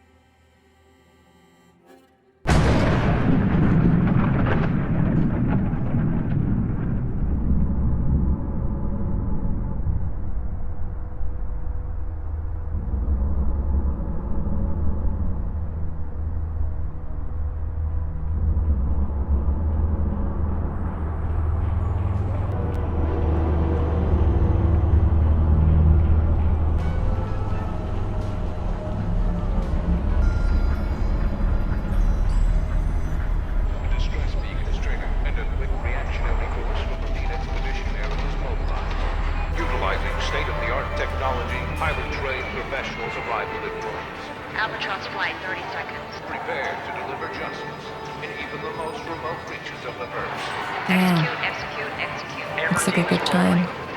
Tell me about it. Oh. Last man, everything down and safe. Roger, last man. Albatross breaking off. Damn, okay. Elite Expeditionary's got you Oh back. my, these commercials make me feel some kind of way. Gotta have balls of steel for that. Nah. Balls just get in the way. Girl, if you only knew. What time's your shuttle tomorrow? Don't worry, I'll have the whole day to recover. Time for another round of Chris and Cokes then.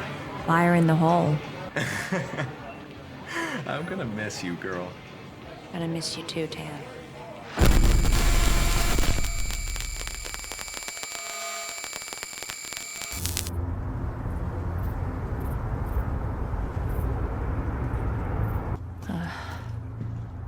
This must be a joke. That thing's never gonna make it into orbit. Quite the contrary, miss. My taxi is transplanetary capable vessel. Mm-hmm.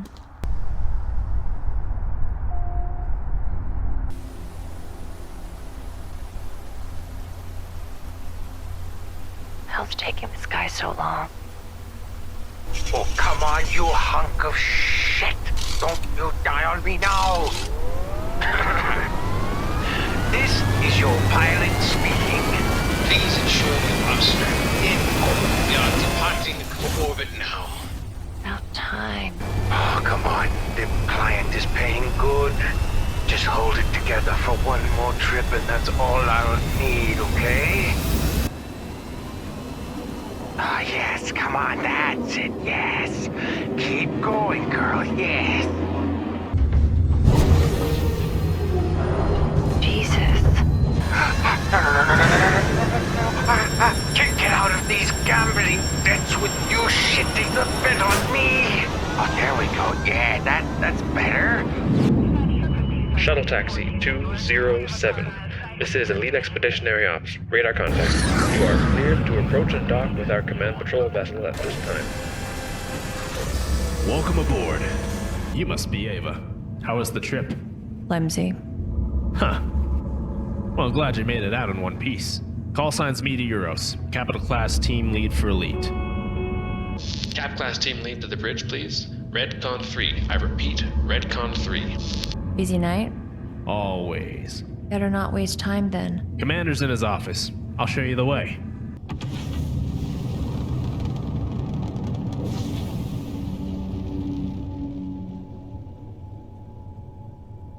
I thought you'd never come. What changed your mind? Well, you were right. I miss it. Welcome to the fight. Under two conditions. I don't kill anyone I don't want to, and I'm done when I say so. Well, usually I make those decisions. I helped make them for you, sir. Okay, fine. And please, call me Nate. We're not in the military anymore.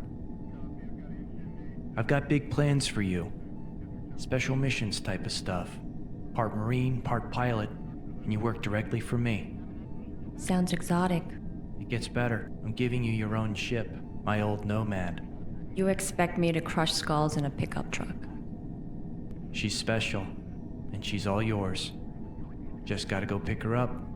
Got a transport heading that way. And a new uniform for you, too. When? Shuttle for rendezvous. Leaves in 10 minutes. Welcome to Elite.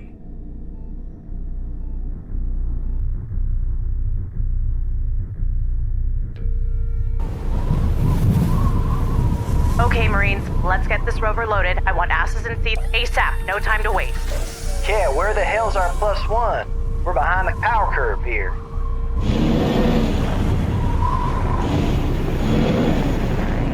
I'll get her. Strap in and strap on. All day long, Mama Bear. I'll copy. Call me that one more time, and I'll slap the taste out of your mouth. Oh, all right.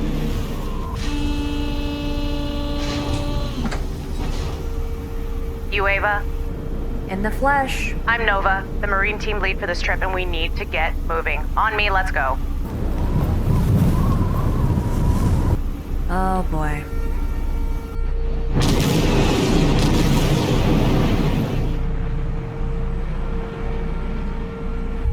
The toilet's still upstairs in these things? No time for that. Need you strapped in the rover. Weapons and systems triple check there, Nova. Ready to lock this thing down for the drop. Good. Strap in. Hold up. Why the hell would I strap in? I thought I'm just hitching a ride here. This keeps getting better and better. Yeah, real funny, shithead. His name is Reed, not shithead, and he's got more drops under his belt than anyone else on this team. I'd show some respect. Yeah, just don't tell my mom. She thinks I play the piano at a whorehouse. I'll copy. Okay, I need some answers. And I need you to strap in. Now!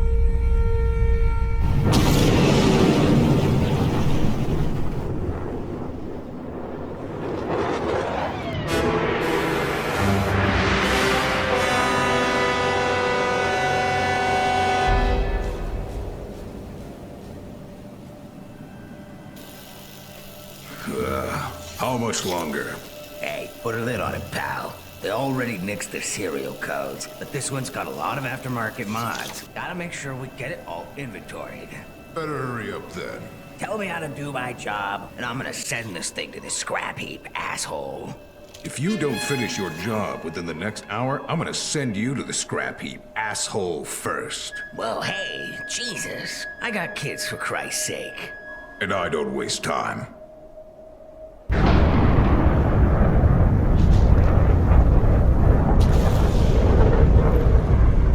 So the fucking Nomad was stolen? Yeah, buddy. We're gonna fucking steal it right on back now, ain't that right, Bulldog?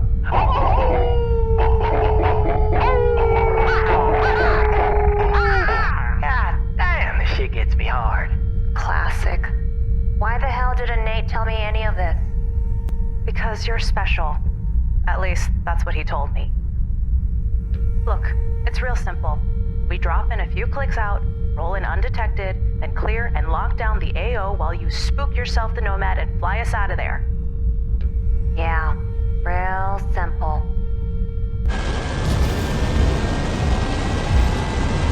Bulldog actual Albatross is beginning drop run. 30 seconds. 30 seconds. Check those harness locks. Get your game faces on. It's go time.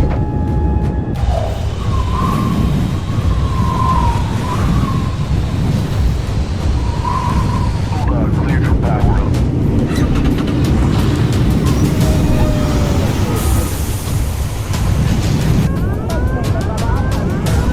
10 seconds for drop. 10 seconds. Heads back, Marines. Assume brace position. 3, 2, 1. Execute, execute, execute. Bulldog team down and safe. Good drop, Albatross. I repeat, good drop. Roger, Bulldog. Albatross breaking off. I hate to break it to you, but this thing's got some kind of power cell issue going on. Damn it. How's it looking, Reed? Like a Nomad. Pretty quiet down there. You okay, dude? Kowalski here's just doing his kill dance. Ain't that right, skullfucker? Focus. You sure it's quiet down there, Reed? Oh, shit. We're not alone. What kind of ship do you have, and where is it? An Aurora, over by the shed. Why? Good enough. The fuck was that? Apparently my trigger finger has a hard on. Hey, Kowalski, you mind chilling out a minute? Yeah? Well, I'm about to break it off. Fucking unsat, Marine. Finally, something we can agree on.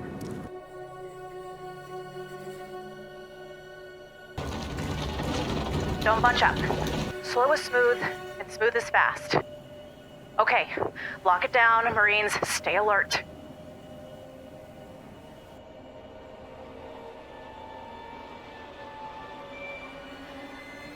Ava, you're cleared in. Let's go. Copy. Moving in.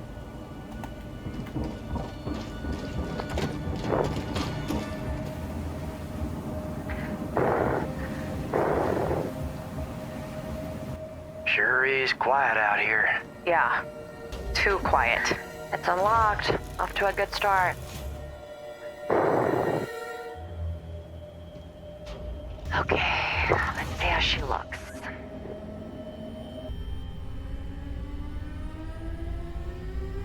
What's the holdup? Nomad isn't like the ones I'm used to. Gonna need a minute here. We don't have time for that.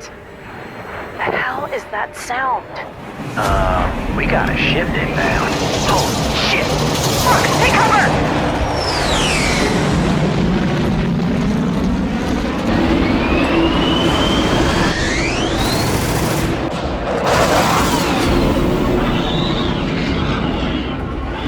Fuck! You better get that Nomad moving ASAP! Okay, shit. Shit, okay. I got it going. Not sure I can keep it going, though. Holy shit, this thing's fast. Get up my ass, buddy. Here, let's see how this feels. Come on, baby. Keep moving.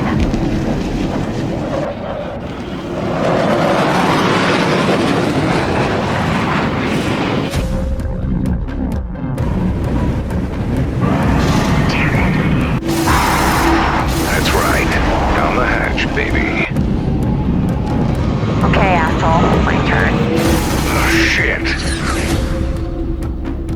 Hell yeah!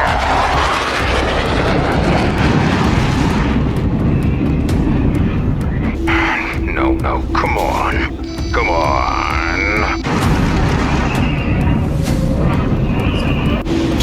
Shit.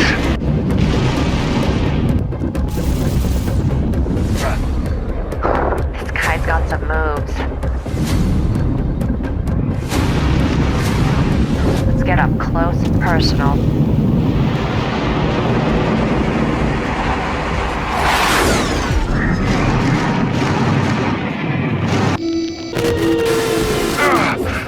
No.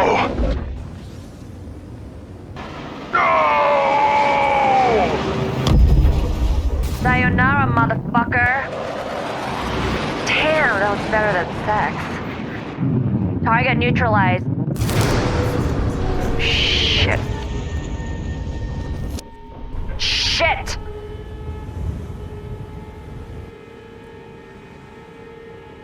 Ava, what's your status?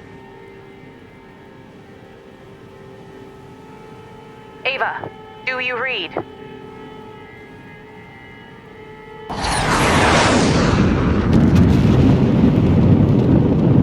Got you loud and clear, Nova. Hold on, I'm almost done. Guess you are pretty special.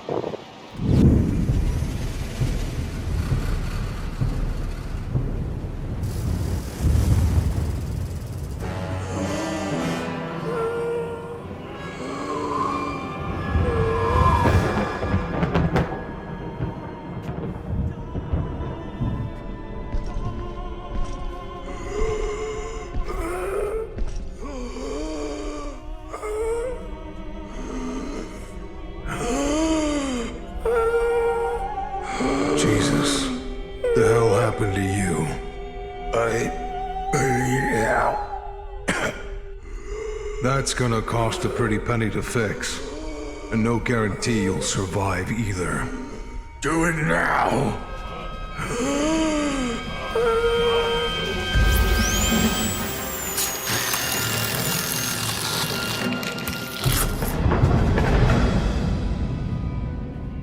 Here, kitty, kitty, kitty, kitty.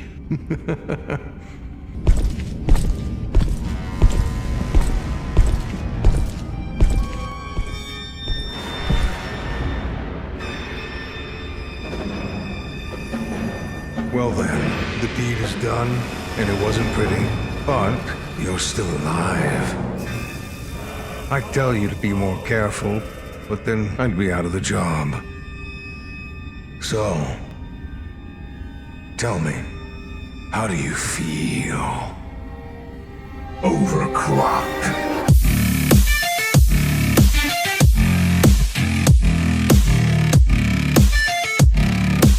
God damn, this shit gets me hard. All right, that was one way to end the episode. Mad Okay, Style, we're Mad back. Style. Thank you so much for the subscriptions. Oh, thank you, Mad Style. For 5 gifts. You guys give some love to Mad Style for those 5 gift subs. Commander Liama, thank you also. I'm sorry, Fast Cars. Commander Liama, thank you. RJ Jennings, thank you for the follow. And we already mentioned Table of Horrors. Okay, I'm done. No problem. Thank you. Now, we're going to go in order, so we're going to start from top. Kusanagi, what were your thoughts? Wow. That was pretty fantastic. And the ending was getting very Halloweenish for everybody. So brought the medical gameplay into tow. So yeah, it was really great. I love the Argo at the beginning. That's all I got. Okay. Dark Knight. As I said last week, and the last time that we watched first and second episodes, excellent. Good quality production. The audio is on point. The editing's on point. Direction is great. Acting is amazing. I mean, they've knocked. I'm looking forward to every single series that they put together now, because it's just phenomenal. It's like watching a Netflix show, except it's in Star Citizen universe, which is great. Cool. Christopher? Oh, excuse me. Yeah. Sorry. No, I enjoyed it. I have to say though, I was listening to the choices of sound design and background music. I like the choice of going with cluster chords and shrills instead of going with something more synthesized, because it gave it a more older feel of a film. You know. That brass section they blasted at one point. Exactly. Yeah, it was very cool. I 'Cause thought the same thing. Yep. I was like, I was like, wait a minute, why would they do that? And then Yeah, it the kind of made horns. sense as it went to the back part when you showed him getting reconstructed. It gave you that older sense of feel. Aliens, they all used that back in those days. You don't usually see that today in modern sci-fi films.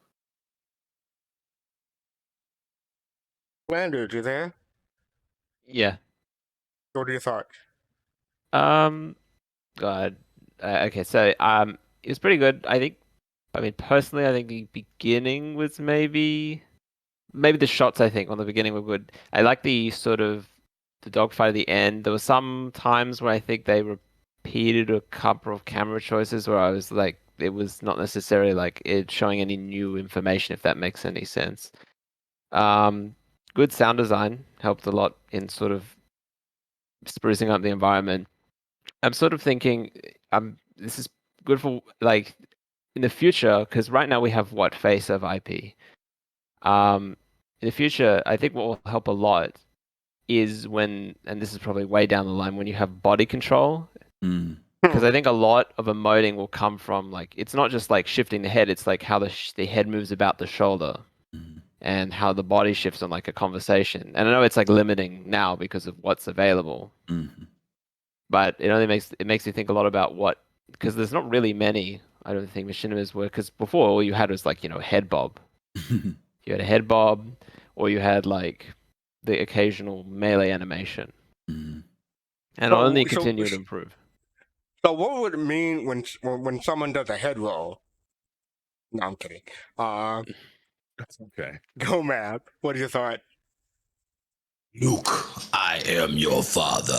Yeah, I had that. Oh man, he's gonna rebuild them. Let's get it in there and somewhere. But no, it was cool. Again, these folks aren't making. We only call it machinima because it is related to a game and it is done within in-game engine. But these folks are filmmakers and storytellers, and it's evident, right? So, again, the bar is set very, very high now. I am no longer surprised when Griff says, "I got a new machinima and I think you guys don't like it." I was like, "Oh man, this is gonna be some Avengers level shit."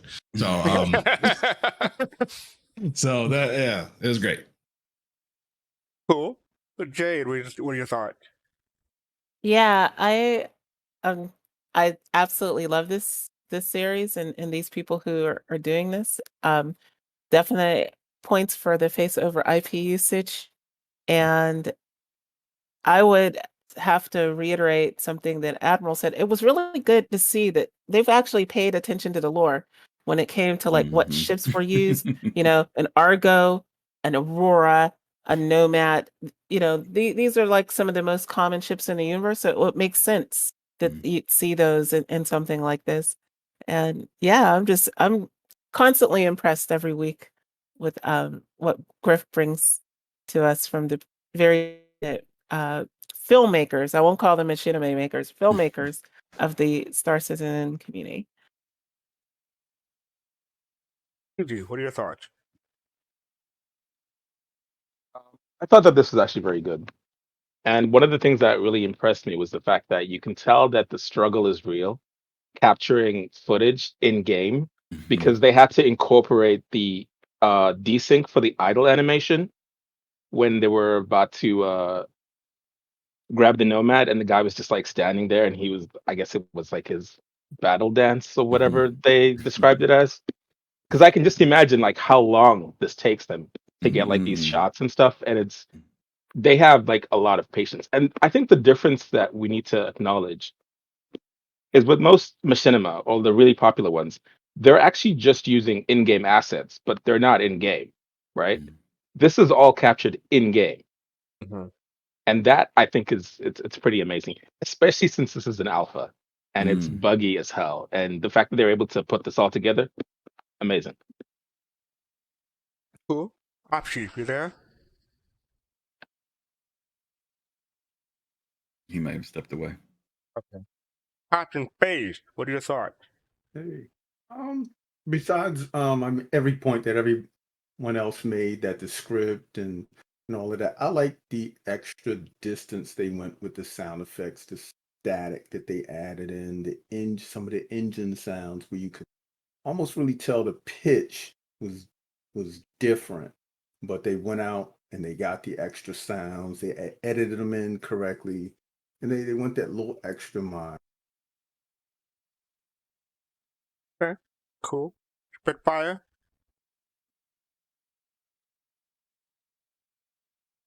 That's the way too. Who's Spitfire? You lose him? Okay. He might have stepped Griffin, away. you're the one who picked this. What are your thoughts? No, we're just continuing on with the series that we've been looking at. I agree. The amount of work that has gone into this, and this is, I think, a 4-part series. There's a lot of time put in. I'm sure they get those days where, they go into the server and 80% of it, everything goes well. Then there are those days where they go in and it just seems like, man, just something goes wrong. So like, I agree with the idea about patience to be able to not just shoot any old thing, but they're pushing for the highest quality of every scene that they do. I'm sure they had to do multiple takes on several things, and so they finally get that one that is acceptable or at the level that they have, so that there's consistency throughout the whole piece. Again, sound design's great. I just can't help but think about their writing, the script that they put together for this, understanding the world and then building a script, and not just to fit scenes, but to really make it feel like this is just a natural flowing story. And lastly, Gotta love the whole Argo scene. Was just too funny. I was just laughing through that whole scene. The guy trying to get the thing started and laughing and puttering and everything else. I thought that was just a great piece of humor to insert into a series that, when we watched it last week, was very dark when it ended. So I like the fact that they are having these different moods as well. Speaking of dark, I don't know if it's just me, but they seem visually wise darker than usual. I have two lights on, so it was hard for me to see certain scenes. I'm gonna have to rewatch this. Yeah, a lot of it this time was at night and not as many places that the other one was. So I had the same issue. All my lights I had to actually make the screen bigger so I could see the detail a little bit more. I can't do that, but yeah. Yeah, my other thought was the combat scene at the end had a Battlestar Galactica feel right to it. Am I the only one who thinks that, or to me anyway, it had a Battlestar Galactica feel. And they said the name of the show at the end. You always put to point that out when that happened. They put the name of the show in the show. I just hope the Iago owner was able to pay off his debt, his gambling debt. By the way, Festcart, I'm going to put into chat. They just 3 days ago, the producers of this put out a video on their YouTube page where they basically give the backstory and about Overclocked. So I'm going to put this in for you guys, and you can look at it. It's a very short video. It's less than 3 minutes, but you might want to take a look at it because they talk a little bit about, how they were able to do what they do. So there's the link there in chat for you folks. Thank you. Cool. The other thing was, I learned from this machinima, don't insult a guy with a gun. I'm sure you knew that before this machinima. Right? Some people have it, evidently. But yeah, I liked it a lot. I'm looking forward to finishing it. So next week is you said the name of it at the beginning of the show, but I forgot what it was now. The other machinima that you want to do. No. I'm going to hold off on Craven because there is a part 4. We've got one more part to watch on this, and then we'll watch Craven after that. Yeah, so we've still got one more episode of this to watch. Okay. All right, cool. So next up, we're going to talk about the Bar Citizen that's tomorrow. I'm going to put the details in. I just dropped it in for you. I beat you to it. Oh, cool. Did you put both links in? I just dropped it in. Cool. So yes, we're having a Bar Citizen tomorrow, 9 p.m. Eastern, 1 a.m. UTC, 6 p.m. Pacific. You want to register at the link, and you'll get after registering, you'll receive a confirmation email. Make sure you keep that confirmation email because that contains the details of joining the Zoom call when it starts. So check, if you haven't gotten a confirmation email, check your spam box. Make sure it wasn't deleted or trash box. So it should be in there. Looking forward to that. We're having the hype tomorrow. Then on Saturday, the following Saturday after CitizenCon, October 16th, 3 p.m. Eastern, 7 p.m. UTC, we're having the in-depth conversation where we talk about what we saw at CitizenCon. So again, register and keep your contact the Zoom information. So this is hosted by the Afterpub, us, Soul Citizen, Test Squadron, and Yacht Club BC. So I hope to see people there. We have quite a few people sign up for. Last time I heard it was 43. For tomorrow? Yeah, for tomorrow. No, it's 75 now. When that happened, I guess. All right then. It's slightly off. Not much though. Yeah, it's 75. I hadn't heard the 75. Now Tuesday it was 56 on Tuesday, and it's 70. Okay. It's 75 or 76 now. You there, B Square? No, that's too late. I already said it. But looking forward to that. Okay. So next up we have on Sunday after Paul Stelly's show where we show up at noon Eastern on Paul Stelly, the Afterpub, we're having a CitizenCon review 2951. The adventure began. So I'm going to be on with Griffin, Unique, and Kai Jin from Black Sky Legion. So that's 10 p.m. Eastern, normal time, Sunday. So what's the date for that? The day after CitizenCon. Oh God, yes, I forgot to change the date on that ad. I'm sorry, I screwed up on that date. It should be the 10th. Yeah, sorry about that, guys. Oh, I didn't even notice that. Yep, that was my typo. I'll have to fix that before it goes out tomorrow. Thank you for mentioning that, Admiral.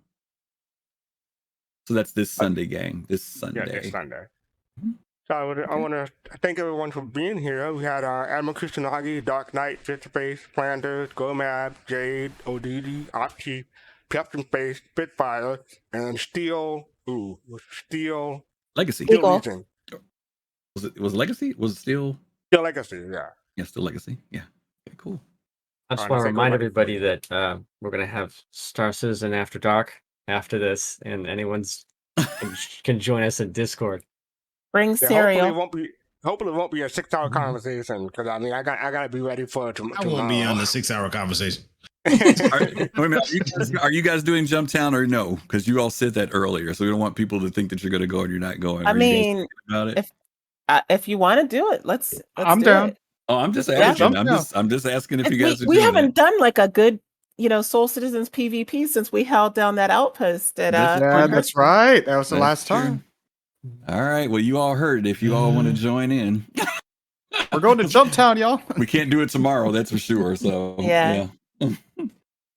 All right. Remind everyone that we are selling merchandise. We have T-shirts, coffee mugs, game pads, and hats. And if you want to show support to us, you can click the link down below and post or something. We also have social media. We're on Twitter, YouTube, and Instagram, and on SoundCloud and various other podcasts. Yeah, we're on iTunes. Yeah, iTunes, SoundCloud. Yeah, and we're on the RSI website too. If you look for us. Oh, that's true. Right. I don't really think we're doing the Star Citizen. I forgot the one thing I shouldn't forget, but yeah. Check us out there too, and give us a thumbs up because support helps us out. So thank you. Absolutely. Leave us a good review on Yelp. There you go. Yeah, right. On Yelp. And by the way, we do have Patreon too, so if you guys want to support us that way, you can do that as well. Yeah, that's about it. We are rating Phase 1 play, but before we go out, I want to say thank you all for joining us, and peace, love, and soul. So thank you.